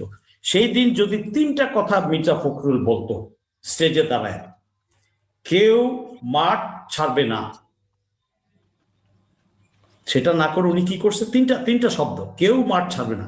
বড় জোর 2 ঘন্টা ব্যাটেল হইতো, তারপরে সেই দিনই টেক ওভার। পুলিশ কত মারতো তাকে, পুলিশ কয়টা মারতো, কয় হাজার মারতো, 10 থেকে 12 লাখ লোক ছিল। আমি হেঁটে হেঁটে পুরো জায়গা দিছি, বাংলাদেশ ব্যাংকের ওই পর্যন্ত আমি গেছি পুরাটাই। তো সেই দিনই কিন্তু গভর্নমেন্ট কল করে। প্রতিবার এরা মির্জাফররা আন্দোলনটা পিকে তুলে আনছে।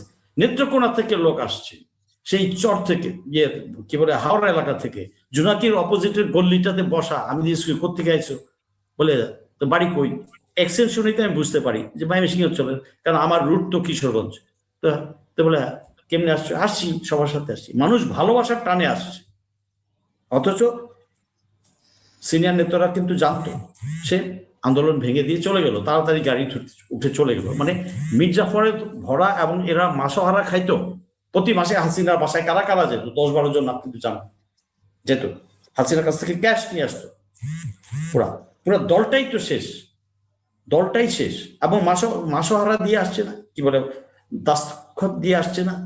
ও যে দাস্তখত দিয়ে আসবে তার 7 দিন আগে আমি জানি যে প্রসেস হচ্ছে, আমি 7 দিন আগেই জানি, অন এয়ারে এগুলো বলি নাই। ওকে, কর্নেল ফেরদৌস আজিজ এবং কর্নেল হাসিন, আপনাদেরকে একটা কথা আমি শেয়ার করি।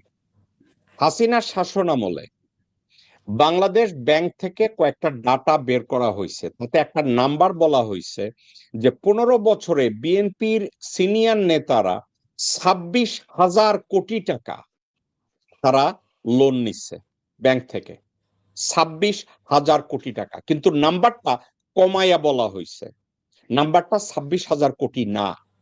তাহলে নাম্বারটা কত? 39,000 কোটি টাকা। 26,000 কোটি না, 39,000 কোটি টাকা বাংলাদেশ ব্যাংকের ডাটা অনুযায়ী বিএনপির নেতারা নিচ্ছে। এই বিএনপির নেতা কারা? আমি আপনাদের কয়েকটা নাম বলি। আমির খসরু মাহমুদ চৌধুরী লোন নিচ্ছে, আব্দুল আউয়াল মিন্টু লোন নিচ্ছে, মির্জা ফাক তার ভাইয়ের নামে স্ত্রীর নামে লোন নিচ্ছে, ইশাক লোন নিচ্ছে, ইকবাল হোসেন টুকু লোন নিচ্ছে, সামাওবায় লোন নিচ্ছে, সালাউদ্দিন লোন নিচ্ছে। এখন আমাকে একটু বলেন, এই যে 39,000 কোটি টাকা আপনি বলছেন খালেদা হাসিনার বাসায় কে কে যাইতো, আপনি ঠান্ডা মাথায় বলি, প্রতিদিন রাত্র 8টার পরে তারা গণভবনে যাইতো। গিয়া আপনি শুনলে হাসবেন, আপনারা জানেন কি না জানি না, হাসবেন। খালেদা জিয়ার পাশে বসায় রাখছে খায়রুল কবির খোকনের বউকে, ওখানে বসায় রাখছে শিমুল বিশ্বাসকে, ওখানে বসায় রাখছে গোরখোদক আব্বাসের বউ আফরোজা আব্বাসকে। হাসিনা কয় একটু কল করেন তো, বেগম জিয়া পাদ মারছে না শাড়ির রং কি আমরা একটু এখন জানি। তো মদ খাইতো, এর মধ্যে বসে বলতো বেগম জিয়া এখন ঘুমায়। হাসিনা আবার মক কইরা কইতো ঘুমায়, ঠোঁটে লিপস্টিক আছে তো। এবং খায়রুল কবির খোকনের বউ বলছে জি স্যার লিপস্টিক আছে। খায়রুল কবির খোকনের বউ হাসিনারে স্যার ডাকতো। এই বেঈমানরা বেগম জিয়ার পাশে বৈশা গণভবনে হাসিনাকে এই তথ্যগুলা দিত। আর একটা কথা, আমির খসরু মাহমুদ এবং ওই যে তারেক রহমানের পাশে একটা কার্টুন ঘুরে, হুমায়ুন কবির, তারে নাকি পররাষ্ট্রমন্ত্রী বানাবে। ভুয়া মাস্টার্স করা, ভুয়া ব্যারেট ল করা, ভুয়া লন্ডনে থাকতো, বা ইন্ডিয়ান ব্রিটিশ সিটিজেন। এখন এই আমির খসরু মাহমুদ এবং হুমায়ুন কবির তারা কিন্তু বেগম জিয়ার ব্যাড লিস্টে ছিল। বেগম জিয়া তাদেরকে দেখলে মনে করতে এরা পচা গু, অথচ বেগম জিয়া তাদেরকে বের করতে পারতেছিল না। আপনারা কি জানেন বেগম জিয়াকে ব্ল্যাকমেইল কইরা মির্জা ফখরুল রে মহাসচিব বানানো হয়েছে? এবং এই চয়েসটা কার ছিল? র তাকে পিক করছে যে বিএনপির মহাসচিব হবে মির্জা ফখরুল। জিজ্ঞাসা করেন কেন? মির্জা ফখরুল বিহারের নাগরিক, বিহারে সে ভোটার। এখন আপনি কইবেন জেকব ভাই এই তাইলে বিদেশিরা বাংলাদেশের রাজনীতি করে কেমনে ভাই? তারেক রহমান কেমনে করে? ইশরাক কেমনে করে? আব্দুল্লাহ কানাডার অ্যাকাউন্টে কত টাকা জমছে? বলেন আমার কানাডার অ্যাকাউন্টে কি টাকা, কানাডার অ্যাকাউন্টে কত টাকা জমছে? জমছে কত?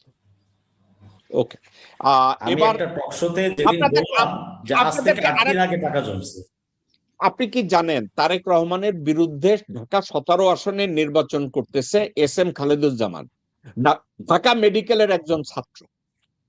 আমি দেখাই, চেহারাটা দেখাই, এই ভদ্র ব্রিলিয়ান্ট স্টুডেন্ট, একজন ব্রিলিয়ান্ট স্টুডেন্ট, খুবই ভালো ডাক্তার। উনি এমব্রায়োলজির উপরে Asia Pacific university, Maheshwar university থেকে সে ওখান থেকে পাশ করছে। আপনি কি জানেন এই তারেক রহমান যোগ্যতা ভিত্তিক বিচারে এই ভদ্রলোকের বালের যোগ্যতাও তারেক রহমানের নাই। এখন তারেক রহমানের এক পাঁচাটা কুত্তা আছে আমেরিকায়, তার নাম হচ্ছে জাহিদ এফ সর্দার সাদি। এই জাহিদ এফ সর্দার সাদির আসল নাম হচ্ছে ফারুক সর্দার। একেবারে বরিশালিয়া ভাষায় গালি দেয়, হালার ফলায় আজতে আসিল, আজুতে বাইরে করে দিছি আমি। হাসিনার বিরুদ্ধে আন্দোলন করার জন্য এই নান্দির ঘরের বান্দিরে হাজত থেকে বাইর করছিলাম আমি। এখন এই নান্দির ঘরের বান্দি এই ডাক্তার এস এম খালেদুজ্জামানের কথা কয় এ নাকি ভুয়া ডাক্তার। এবং তারেক রহমান আবার এইটারে প্রমোট করছে। কিভাবে প্রমোট করছে? বিএনপির আইটির একজন লোক আছে, কেউ কয় সে নাকি ডক্টরেট করছে, আবার কেউ কয় ডক্টরেট করে নাই। কারণ ইন্ডিয়ার বিএনপি লিডারশিপের মধ্যে বহু লোকজন আছে ভাই, অধিকাংশ ডাক্তার। এই ডক্টর হইতে গেলে কি লাগে জানেন? আপনারা দুইজনে যদি ডক্টরেট হইতে চান, আমার নামে $469 পাঠাই দিন, আমি ডক্টরেট পাঠাই দিব, একেবারে রিয়াল ডিগ্রি, একেবারে আমি আপনাদের জন্য গিফট পাঠাই দেবো। আপনারা দুইজনে লিখবেন আপনারা আমেরিকা থেকে ডক্টরেট করা, খরচ হইব $479। এখন তারেক রহমানের চারপাশে ডক্টরেট আছে কয়েকজন, তারা সবাই হইছে $480 ডক্টরেট। তার ভিতরে একজন হইছে মেহেদি, কি জানি, মেহেদি আমিন, $480 ডক্টরেট। হুমায়ুন কবির $480 ডক্টরেট। তারেক রহমানের চারপাশে ঘিরে বসে রয়েছে। এখন তারা পাগল হয়ে গেছে। ঢাকা 17 আসনে এস এম খালেদুজ্জামান যেইভাবে ক্যাম্পেইন করতেছে, তারেক রহমান তো তারা হারাইতে পারতেছে না ওইখানে। এখন তারেক রহমান, আরেকটা কথা, এই কথাটা আপনারা দুইজনে জানেন কিনা, উনি ঢাকা ইউনিভার্সিটিতে ভর্তি হইলেন। ভর্তি হওয়ার পরে 87 সালে না 86 সালে উনি প্রথম ভর্তি হইলেন লতে না বিজনেস অ্যাডমিনিস্ট্রেশনে, পরে সাবজেক্ট চেঞ্জ করে ইন্টারন্যাশনাল রিলেশনে গেলেন। আপনারা কি জানেন উনি লেখছে উনি স্নাতক ডিগ্রি অর্জন করেছে? উনি কোন কলেজ থেকে পরীক্ষা দিয়েছে আপনারা কি জানেন? বলছে ঢাকা ইউনিভার্সিটির আন্ডারে। তাহলে কোথা থেকে পরীক্ষা দিয়েছে আপনারা দুইজনের কেউ কি জানেন? আমি আপনাদের কই কোথা থেকে। উনি পরীক্ষা দিতে গেছে নকল কইরা মানিকগঞ্জের ঘিওরে। ঘিওর কলেজ, ঘিওর না মানিকগঞ্জ, কোন জায়গায়? অর্থাৎ মানিকগঞ্জের কোন একটা কলেজে পরীক্ষা দিতে গেছে। মানিকগঞ্জে, ঘিওর মানিকগঞ্জে। ওকে, এখন আমারে বলে তাইলে তুমি পড়লা মিয়া নটরডামে, তুমি পরীক্ষা দিতে গেছো মানিকগঞ্জে, কেন ভাই ওখানে নকল করা যায় এই জন্য? তুমি একবার চিন্তা করলা না যে শাহুয়ারপুর তোমার বাপের নাম জিয়াউর রহমান, তোমার মায়ের নাম খালেদা জিয়া, তুমি ওখানে পরীক্ষা দিতে কেমনে যাও? তাকে কি যুক্তি দেওয়া হয়েছে জানেন? 88 সালে এরশাদ ক্ষমতায়, বিএনপির খবরও নাই, তা কয় যে এই সময় তোমার আর কেউ খবর রাখবো না, তুমি ওখানে যাই পরীক্ষা দাও। হ্যাঁ, পরীক্ষা দিতে গেছে মানিকগঞ্জে। এখন ওই লোক যদি এস এম খালেদুজ্জামানের কথা কয় ভুয়া ডিগ্রি, এখন এই ভুয়া ডিগ্রি নিয়ে ভাই আমার তো ওই যে কইছি না শোয়ের শুরুতে, আমি বাংলাদেশ নিয়ে it's kind of my cancer. আমি এটা খুঁজে বের করি কি খালেদুজ্জামানের ডিগ্রির ব্যাপারে আমি মহেশ্বর ইউনিভার্সিটিতে গত পরশুদিন কল করছি, এবং সেখান থেকে বলছে এই খালেদুজ্জামান এমব্রায়োলজির উপরে উনি এমএসসি করছে ওই ইউনিভার্সিটি থেকে। আমি বলছি তোমাদের এটা কি ন্যাশনালি অ্যাক্রেডিশন আছে? ভাই আমার কথাটা আপনারা দুইজনে লেখাপড়া জানা, আপনারা বুঝবেন। একটা আছে ন্যাশনাল অ্যাক্রেডিশন, আর একটা আছে রিজিওনাল অ্যাক্রেডিশন, আর একটা হচ্ছে নন অ্যাক্রেডিশন। খালেদুজ্জামানের এডুকেশনটা হয়েছে ন্যাশনালি অ্যাক্রেডিটেড। এর অর্থ ওনার একটা ভ্যালিড ডিগ্রি, কোনো ভুয়া $480 ডক্টরেট নেই। এখন বাংলাদেশের BMDC, Bangladesh medical and dental council, তারা এই ডিগ্রিটাকে এখনো রিকগনাইজ করে নাই। কেন করে নাই? বাংলাদেশে এই সাবজেক্ট নিয়ে কোন ইউনিভার্সিটির পাঠ্যপুস্তকে বা মেডিকেল কলেজে এটা করায় না কেউ, যার জন্য এটা এখনো রিকগনাইজ করে নাই। এখন খালেদুজ্জামান, আপনি আমেরিকা একটা ডিগ্রি নিয়ে গেছেন, বাংলাদেশে এটা নাই, সাবজেক্টটা তারা রিকগনাইজ করে নাই, কারণ বাংলাদেশে উদার মানসিকতার ব্যুরোক্রেসি নাই। আমরা ডাইভার্সিফাই করতে পারি না আমাদের সমাজকে। বিদেশ থেকে আপনি যদি অ্যানথ্রোপোলজি নিয়ে লেখাপড়া কইরা যাইয়া বলেন আমি হার্ভার্ড গ্রাজুয়েট, এটাকে তোমরা রিকগনাইজ করো, কুত্তার বাচ্চারা বলবে পয়সা দাও, ঘুষ দাও। আমরা চিন্তা কইরা দেখি, আমরা রিকমেন্ড কইরা দেখি। এখন এস এম খালেদুজ্জামানকে ব্যাডমাউথ করার জন্য এই বিএনপি এবং ওই যে আইটির এক বেটা আছে ওয়াহিদুজ্জামান, $480 ডক্টরেট, এই হারামজাদা হাবলু এবং ওই ফারুক সর্দার ফ্লোরিডার থেকে, তারা এখন ক্যাম্পেইন করছে বিএনপির মেইন ওয়েবসাইটে, বলছে খালেদুজ্জামান ভুয়া ডাক্তার। ভাই আমি আপনি তো ভাই আই লাভ ইউ ভাই, আপনি তো আমার ভাইয়ের মতো কোয়া শুরু করছেন, ওদের জন্ম ভুয়া কিনা। আই ক্যান ডাউট, প্রবলেম কোথায়? তারা প্রুফ করুক জন্ম বৈধ। হাসিন ভাই, আমি আপনাকে এই খালেদুজ্জামানের ব্যাপারে যা বলছি, আপনাদের দুইজনের কোনো প্রশ্ন আছে? কেন জিজ্ঞাসা করছি? আমি মাইশোর ইউনিভার্সিটিতে পরশুদিন কথা কইছি ভাই। ভাই কালকে আমি ওনার সাথে একসাথে ছিলাম মঞ্চে। ও আচ্ছা, অনেক কথা বলছি, আমার হাসিতে আমি সয়লাভ, মানে খুব ভালো লাগতেছে। ফেরদৌস ভাই এবং হাসিন ভাই, আপনাদের দুইজনের একটা কথা বলি ভাই। আমি কিন্তু এই যে একটা জিনিস আপনারা কি খেয়াল করছেন, ইউটিউবে আমনেগো যত যোদ্ধা ভাইরা আছে, হেরা খালি ভিডিও বানায়। ভিডিও বানানো বুঝেন তো, তারা ভিডিও বানায়, ভিডিও এডিটিং করে, সত্যের লগে মিথ্যা যোগ করে, মিথ্যার লগে সত্য যোগ করে। আপনাদের দুইজনের যদি এই লাইভে আমি জিজ্ঞাসা করি আমি কি ভিডিও বানাই, নাকি আমি প্র্যাকটিক্যালি লাইভে আইসা যা ঠিক তাই কই, আপনার কাছে কি মনে হয় জেকব মিল্টন কি ভিডিও বানায়? আপনার লাইভ দেখতে পাচ্ছি, লাইভেই চলতেছে এটা। আমি কোনদিন, আমি তো আপনার জানি আপনি অনেক আপনি পড়াশোনা করালো জ্ঞানী মানুষ, খালি সমস্যা একটু গালিগালা বেশি করেন, আমি ভয়ে থাকি আবার কখন আমার ঘাড়ে পড়ে, তো ফেরদৌস বলি তুই চিন্তা করিস না, অসুবিধা নাই। আমার মুখও খারাপ, কিন্তু অনিয়ারে সবাই একটু সাবধান করে আমারে যে ভাই বলিস না, বলিস না, বলিস না। ফেরদৌস আজিজ এবং হাসিন ভাই, আপনাদেরকে ঠান্ডা মাথায় আমি একটা কথা বলি রে ভাই, আমি ভিডিও বানাই না, আমি লাইভে। আর একটা কথা, আমি আপনাদের দুইজনকে অ্যাসিওর করতেছি, আমি যদি কোনো তথ্য আপনাদেরকে দেই, ওই তথ্যের উপরে আপনারা $1 মিলিয়ন বাজি ধরেন। শুধু বললেন এটা জেকব কইছে, তো যদি কইছে আপনারা বলবেন $1 মিলিয়ন বেট। কারণ আপনি চিন্তা করেন আমি কত বড় না খান্দা অযোগ্য লোক। আমি মাইশোর ইউনিভার্সিটির রেজিস্ট্রার মহেন্দ্র কুমারের খুঁজে বাইর করছি, ওই এই আমাকে খালেদুজ্জামান পাস করছে কিনা, চায় সে তো লেখাপড়া করছে, কয় সেমিস্টার করছে, 4 সেমিস্টার, তাহলে প্রতি বছরে 6 মাস কোর্স করছে, বলছে 2টা সেমিস্টার, তাহলে কয় বছরের কোর্স? 2 বছরের কোর্স করছে তো, হ্যাঁ করছে। আপনি কি জানেন আধা ঘন্টা পরে হঠাৎ করে আমার মনে হয়েছে আরে ওদের অ্যাক্রেডিটেশন নিয়ে তো আমি জিজ্ঞাসা করি না। আপনি কি জানেন গভীর রাত 2টা আবার কল করছি, রাত্র কয়টা বাজে? 2:30, রাত্র 2:30 কল করছি। কল করে বলছি এই মহেন্দ্র কুমার, বলছে জি বলো। বলছে এই তোমরা যে এই ইউনিভার্সিটি থেকে যে এশিয়া প্যাসিফিক থেকে খালেদুজ্জামানের ডিগ্রি দিছো, তোমাদের এইটা কি ন্যাশনাল অ্যাক্রেডিটেশন আছে, না রিজিওনাল অ্যাক্রেডিটেশন আছে, না নন অ্যাক্রেডিটেশন?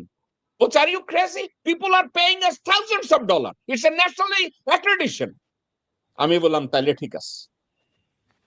পরে আমারে জিজ্ঞাসা করে, মিস্টার মিল্টন তুমি এটা নিয়ে এত খোঁচাও কেন?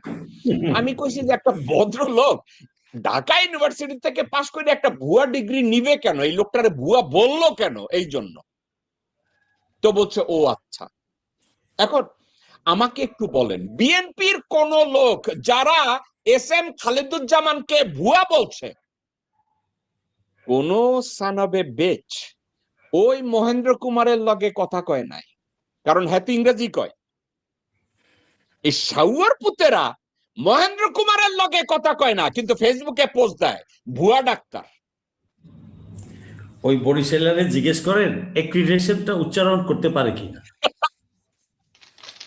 হারামজাদা গাবুরের দল গাবুর রে ভাই, গাবুরের দল গাবুর। আপনি খালেদুজ্জামানের সাথে দেখা হইলে বললেন যে ভাই জেকব মিল্টন কইছে আমনে আসল ডাক্তার, যদি সে কয়ে হ্যাঁ কেমনে জানে, ভাই আমনে ওই কোনখানে লেখাপড়া কইরা আসছেন, উনি ওইখানে ভিজিট করা হয়ে গেছে ওনার। একটা হাসির কথা আপনাদেরকে আমি বলি, আওয়ামী লীগের একজন নেতা আছে আমেরিকা আইসা কইছে সে হায়দ্রাবাদ ইউনিভার্সিটি থেকে, কি জানি ইউনিভার্সিটিটা হায়দ্রাবাদে কি জানি একটা ইউনিভার্সিটি আছে, ওইখান থেকে এমবিএ করছে। ও মনে আসছে ভাই, ভাই আমি এখনো বুড়া হই না, আমার মনে হয় আমি এখনো জুয়ান।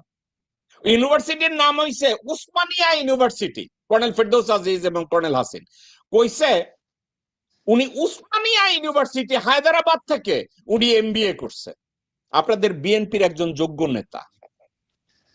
তো আমি বললাম ভালো, তো ওসমানিয়া ইউনিভার্সিটি কোথায়? কয়টা হায়দ্রাবাদে। তা আমি কল করছি, কল করে বলছি এই নামে কি তোমাদের কোনো মাস্টার্স করছে এই বছরে? তো বলছে তুমি এক ঘন্টা পরে কল করো। রাত্রে অ্যালার্ম দিয়ে রাত্র 3টার সময় উঠে আবার কল করছি, হয় এই নামে এইখানে কেউ গ্রাজুয়েশন করে নাই, কোনো অ্যাডমিশনই নাই। আমারে বলে না, বলেন এ হইতেছে বিএনপির ডক্টরেট। আপনারা 16 বছরে শুনেন না তারেক রহমান লন্ডনে অনেক ম্যাচিউরড হয়েছে, অনেক শিক্ষিত হয়েছে, অনেক পড়াশোনা করছে, অনেক লিডারশিপ কোয়ালিটি, কিন্তু আপনারা কি এটা শুনছেন কোন ইউনিভার্সিটি থেকে উনি একটা ডিগ্রি নিছে, কনভোকেশন নিছে, তারপরে ওখানে কোনো এক জায়গায় গ্রাজুয়েশন করছে, অথবা কোনো ডিগনিটারিজের সাথে একটা ছবি আছে? আপনারা কি কোথাও দেখেছেন? আপনাদের দুইজনকে জিজ্ঞাসা করি, আপনাদের চোখের সামনে কোথাও পড়ছে? আমার সামনে বা আমার সামনেও পড়ে, আমার সামনেও পড়ে নাই, কিন্তু এইটা পড়ছে। উনি বিএনপির এক বেটি আছে, নাম হইছে ডালিয়া লাকুরিয়া, তারে নিয়ে দেখছি এয়ারপোর্টে, সে কইছে আমি তারেক রহমানের লন্ডন থেকে বাংলাদেশে আনছি বিজনেস ক্লাসে কইরা। আলহামদুলিল্লাহ।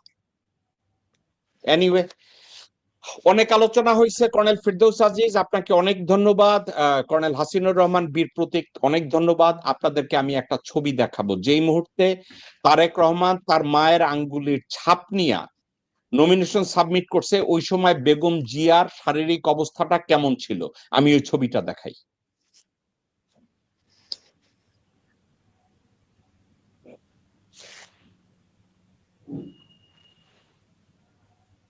এই মুহূর্তে তার আঙ্গুলের ছাপ নিছে মনোনয়নের জন্য, on the presence of Tarique Rahman. এবার জাস্ট অনুমান করেন আমার দেশটাকে এই হুবড়ি কোথায় নিয়ে যাবে।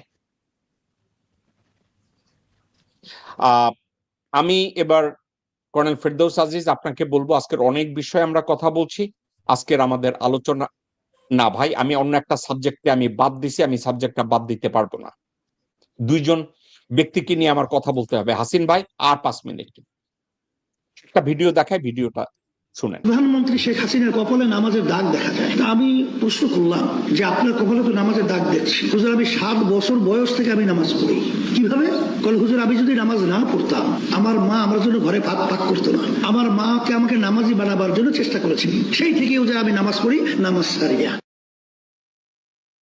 আমাকে একটা কথা বলি আপনাকে, বেগম জিয়ার, আই এম সরি, হাসিনার বেডরুমে থাকা লোকজন আমাকে সরাসরি বলছে যে যদি কাউকে দেখাইতে হইতো যে উনি নামাজ পড়বে, তাড়াতাড়ি কইতে এই নামাজ একটা ফুটা তাড়াতাড়ি পাইতে দে, লোকজন যেন দেখে আমি তাহাজ্জুদ করি, আর একটা তসবিহ রাখতো, তাড়াতাড়ি এই দুইটা জিনিস এখানে পাইতে দে, অফিসের মধ্যে পাইতে দে, লোকজনদের দেখাইতে হইব যে আমি এখানে নামাজ পড়ি। আচ্ছা, আর যেই লোকরে দেখাইলাম চরমোনাই, বাংলাদেশের 40টা পীর পয়দা করছে, তার ভিতরে অন্যতম হইছে আটরশি, চোরমোনাই এবং মাইজ ভান্ডার। এরা জাস্ট মুনাফেক, কুত্তার বাচ্চা, হারামজাদা, মিথ্যাবাদী এবং চিকর বাকর শ্রেণীর লোকজন। এই লোকটা হাসিনার সম্পর্কে কাছে আইসা কপালের দাগ দেখছে। আমাদের একটা সমাজকে কলুষিত করতে গেলে এ ধরনের কুত্তার বাচ্চাদের বাইরে আরো কি কুত্তার বাচ্চা দরকার? আপনি এই হাসিন ভাইও কইছে যে ভাই একটু গালাগালি বেশি করে। এখন কথাটা হইতেছে ফেরদৌস আজিজ, আমাকে একটা কথা বলেন তো, আমি একটা প্রস্টিটিউটের বাংলা খুঁজি, এখন ওখানে আমি জোড়া শব্দ খুঁজছি, বাংলায় প্রস্টিটিউটের জোড়া শব্দ কি? এক জায়গায় আছে বেশ্যা, আমি বেশ্যা কমু না, আমি ভদ্রলোক হমু, আমি কর্নেল হাসিন হইতে চাই, খারাপ শব্দ কমু না। তা ভাই এই বেশ্যার জোড়া শব্দ কি? পতিতা, তো খারাপ শব্দ। তাহলে ভাই আমার তো আর ডিকশনারিতে জানা নাই, হয় বেশ্যা নতুবা পতিতা। গণিকা বলেন, গণিকাও বলা যায়। আচ্ছা, দেহ প্রসারিণী। ভাই এখন আমি আমি তো চরমোনাই বলি না, আমি ওর নাম দিছি চোর মোনাই, ওই যে চোর মোনাই। আর কয়েকজনে আমারে আবার কারেক্ট করে দিছে, বলছে ভাইয়া এইটা বলবেন চর্ম নাই, অর্থাৎ চাম নাই, গায়ের চামড়া নাই, যার জন্য লাজ লজ্জাও নাই। এই হইতেছে আমাদের সমাজ। এবং দ্বিতীয় ভিডিওটা আপনাদেরকে একটু দেখাইতে চাই।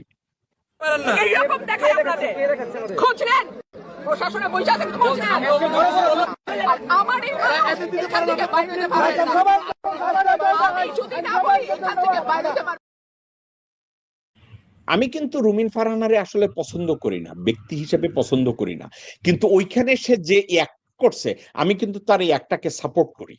কেন করি এটা কি আপনি জানেন? রুমিন ফারহানা বহুবার বলছে বিদেশি নাগরিকদের আপনারা নমিনেশন দিতেছেন, আপনারা ডিসির পদ কেমনে ধরে বসে আছেন, আপনারা ঋণ খেলাপিদের নমিনেশন দিতেছেন, ডিসির পদে কেমনে বসে রয়েছেন, সে বুড়ি আঙ্গুল দাইছে। আমি রুমিন ফারহানারে ব্যক্তি, রুমিন ফারহানার আচার আচরণ চরিত্র আমি পছন্দ করি না, কিন্তু যেই বিষয়টা নিয়ে সে রাগ করছে আমি ওই রাগের সাথে একমত। হাসিন ভাই আপনি কি বলেন? না, আমি চরমভাবে একমত। গতকাল আমরা যখনই কথা বলি এই বিদেশি নাগরিক আর এই ঋণ খেলাপি, এই জন্য আমাদের এই বিপ্লব হয় নাই। বিপ্লবটাকে ভন্ডুল করে দিয়েছে বিএনপি বা আমাদের এই প্রশাসন। আমি এই জন্য লজ্জিত, এই প্রশাসনকে এখন আবার বিপ্লব করতে হবে আমাদের। ওকে, ফেরদৌস আজিজ আপনি রুমিন ফারহানার এই আচরণকে কিভাবে দেখবেন? আমি খুশি হইতাম যদি রুমিন ফারহানার এই আচরণ ঠিক আছে, কিন্তু রুমিন ফারহানার জায়গায় আমি হইলে, রুমিন ফারহানা যদি এইটা করতো, জুতাটা খুলে চাটাস করে দুই গালে দুইটা মারতো ওই অফিসার, তাহলে আমি রুমিন ফারহানার গিয়া আমি ওর খুশি হইতাম, ওকে গিয়ে সামনে গিয়া সালাম জানাইতাম। চাকর বা কতগুলা এগুলা অফিসার হওয়ার যোগ্য নাকি?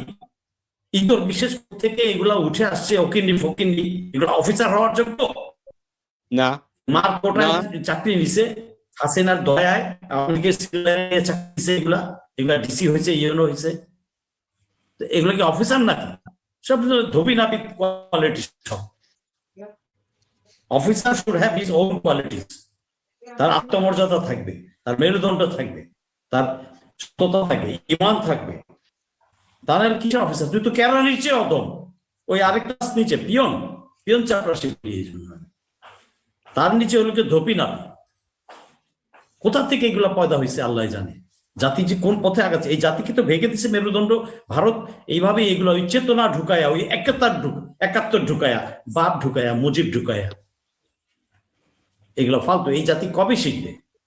ওরে তো ওই অফিসারকে হলো জুতা দিয়া বাইরানো দরকার ছিল। আর আপনি তো একটু ভালো সম্মান দেখাইছেন ওই যে ওই ডিসি মহিলার, থেকে আসছে এগুলো গাঙ্গে দিয়ে ভাইছে আসছে। মানে কে কোন দিক দিয়ে ব্যবসা খাইছে, কেউ চামড়ার ব্যবসা করে, পাটের ব্যবসা করে, ইত্যাদি ইত্যাদি ইত্যাদি ইত্যাদি ইত্যাদি। অবশ্যই রুমি ফারহানা সঠিক কাজ করেছে, তবে একটু কম করেছে, করা উচিত ছিল ওইটুকু। ওর পায়ের স্যান্ডেলটা খুইলা 2 গালে 2টা মারা উচিত ছিল, যে বেতন দেই আমি আর তুই আকাম করস। ওর মা বেতন দেয় নাকি? নাকি ভারত থেকে বেতন? ভারত থেকে যেটা পায় তো উপরি পায়, সারা বছর বেতন পাচ্ছে। ওর বউ বাচ্চা লইয়া খাটে ঘুমাইতে আছে সরকারি টাকায়, আমার জনগণের টাকায়। ও যে ঘুমাইতেছে ফ্রি ফার্নিশড হাউসে, যে গাড়িটা চড়তেছে, ওটা তো এই গরিবের টাকায়, ওই কৃষকের টাকায়, ওই রেমিটেন্স যোদ্ধাদের টাকায়। তো ওর বাপে কি স্বর্গ থেকে টাকা পাঠাইছে নাকি? যে সংসার চলে কি দিয়া? আমার দেশের জিনিস চুরি করে লুটপাট করে খাইছি 16 বছর, এখন সঠিক রাস্তায় আয়। আমি তো বলছি, গতকালই একটা টক শোতে বলছি যে প্রতিটা জেলা জেলা উপজেলায় জুতার মালা রেডি থাকবে। তোরা যারা প্রশাসনে আছো সাবধান হয়ে যাও, যারা ইলেকশনের সাথে জড়িত আছো সাবধান হয়ে যাও। জুতার মালা কিন্তু একটা পড়ছে, প্রেসিডেন্ট সেট হয়ে গেছে, এবং জুতার মালা দেওয়াটা বৈধ। এখানে আইন বলতে কিছু নাই, আইন জনগণ যেটা বলবে ওইটাই আইন। দ্যাট ইজ জায়েজ, that is legal. What bloody আইন, হোয়াট ব্লাডি আদালত অবমাননা, what bloody contempt of court, what bloody চেতনা মব। পাবলিকের অধিকার রক্ষার্থে পাবলিকের রাইট আছে ফাইট করার, অন্যায় করলে স্পট এই সিস্টেম করবে, এবং এবার তাই করা হবে। কোথাও যদি কোনো অঞ্চলে, আমি রংপুরে বলে দিচ্ছি, গেলে যেন ওই জিএম কাদের আর ওই শামীম পাটোয়ারি যেন ঢুকতে না পারে, ইলেকশন তো দূরের কথা, ঢুকতে যেন না পারে, ওটা স্পটে সিস্টেম করবি।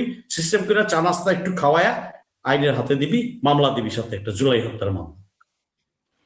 এরা বাপের বাড়ির জমিদারি দিলাম আমরা 35,000 পঙ্গু হইল গেল। এটাই এই ব্যবসার জন্য তো কর্নেল ফেরদৌস আজিজ, আপনার কথাগুলো ভেঙে যাচ্ছে, আমরা শুনতে পাচ্ছি না আপনার কথা, শুনতে পাচ্ছি না আজিজ ভাই। ফেরদৌস ভাই, আপনার কথাগুলো ভেঙে যাচ্ছে, একটু আপনি যদি সেট করে নেন প্লিজ। জি জাকব ভাই, জি, এত টাকা খরচ করে এই নির্বাচন করার জন্য কোনো দরকার নাই। আমি দেখি না এই নির্বাচনে। হ্যাঁ, এটা 2014 নির্বাচন হয়েছে, 2014 এবং 18 নির্বাচন। ওকে, আমরা শেষ করব।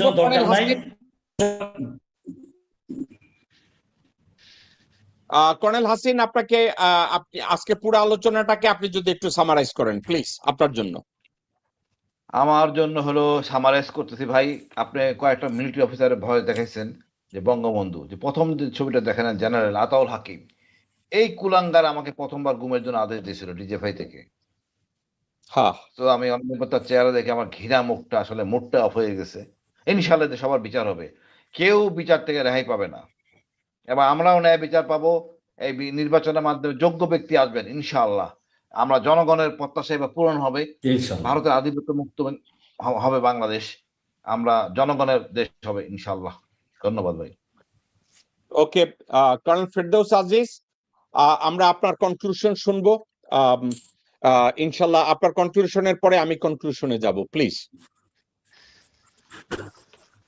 জি, আমি বলতে চাচ্ছি ইসি তার ক্রেডিবিলিটি হারিয়েছে, লেভেল প্লেইং ফিল্ড দিতে পারেনি। ইসি বায়াস, এই ইসি যোগ্যতা নাই ইলেকশন কন্ডাক্ট করার। যদি সঠিকভাবে এখনো যোগ্যতা করতে পারে, নিয়ম পালন করে, যেগুলাকে বৈধতা দিয়েছে, দুর্নীতি ঋণ খেলাপি এবং দ্বৈত নাগরিকত্বের, এগুলো সবগুলো বাদ করুক। ইসি সঠিক জায়গায় ফেরত আসুক, তার মেরুদণ্ড সোজা করুক, তারপরে নির্বাচন কন্ডাক্ট করুক। আর যদি না পারে, ডক্টর ইউনূস এটা ভেঙে দেন, নির্বাচন পিছিয়ে দেন, বিপ্লবী সরকার গঠন করেন, দেশ রিপেয়ার করেন, বিচার করেন, তারপরে নির্বাচন, 2 বছর পরে নির্বাচন, যেটা আদারওয়াইজ 29 সালের জানুয়ারিতে হওয়ার কথা ছিল, সেটাই হোক। আগে দেশ, তারপরে নির্বাচন। আগে দেশ, সবার আগে দেশ, সবার উপরে দেশ। মানুষ এই নির্বাচন থেকে, সাধারণ জনগণ নির্বাচন চাই নাই, চাইছে পলিটিক্যাল ভিক্ষুক গুলা, পিয়ন চাপরাশি গুলা, এরা এই বাটপার গুলা নির্বাচন চায়। সাধারণ মানুষ নির্বাচন চায় না। সাধারণ মানুষ চায় দেশটা ভালো হোক, সুস্থ পথে আগাক, পুরানো ময়লা সাফ করা হোক। ডক্টর ইউনূসের উচিত ইমিডিয়েটলি পুরানো ময়লা সাফ করে দেওয়া প্রশাসন সব জায়গা থেকে, তারপরে বিচার আরো আগিয়ে নেওয়া, তারপরে নির্বাচন দেন। ওনার তো নির্বাচন পরে দেওয়ার কথা ছিল, ওটা এখন কেন চলে আসলো? আগে তো বিচার কমপ্লিট করবে। ডক্টর ইউনূসও ল্যাকিংস আছে, অনেক ভালো কাজ করেছে, বাট লট অফ ল্যাকিংস, বহুবার বলা হয়েছে অনিয়া, এগুলো কিছুই তো তার কানে পৌঁছে না। তার আশেপাশে যে চামচাগুলো আছে এগুলো কেউ সরায় না। I don't know what is his plan, what he is going to do. But আমরা চাই আল্লাহর কাছে দেশটা ভালোর দিকে যাক, এবং জনগণকে বলবো সজাগ থাকেন, সোচ্চার থাকেন। আর যদি নির্বাচন হয় তাহলে জুতার মালা এবং স্পট সিস্টেম, আপনার অধিকার আছে, এটা জায়েজ, এটা লিগাল। প্রতিটা জনগণকে, প্রতিটা জুলাই যোদ্ধাকে আবার জেগে উঠতে হবে। জি, ধন্যবাদ। কর্নেল হাসিনুর রহমান, বীর প্রতীক, কর্নেল ফেরদৌস আজিজ, আপনাদের দুজনকে আন্তরিকভাবে মোবারকবাদ জানাচ্ছি এবং আমি অনেক কৃতজ্ঞ।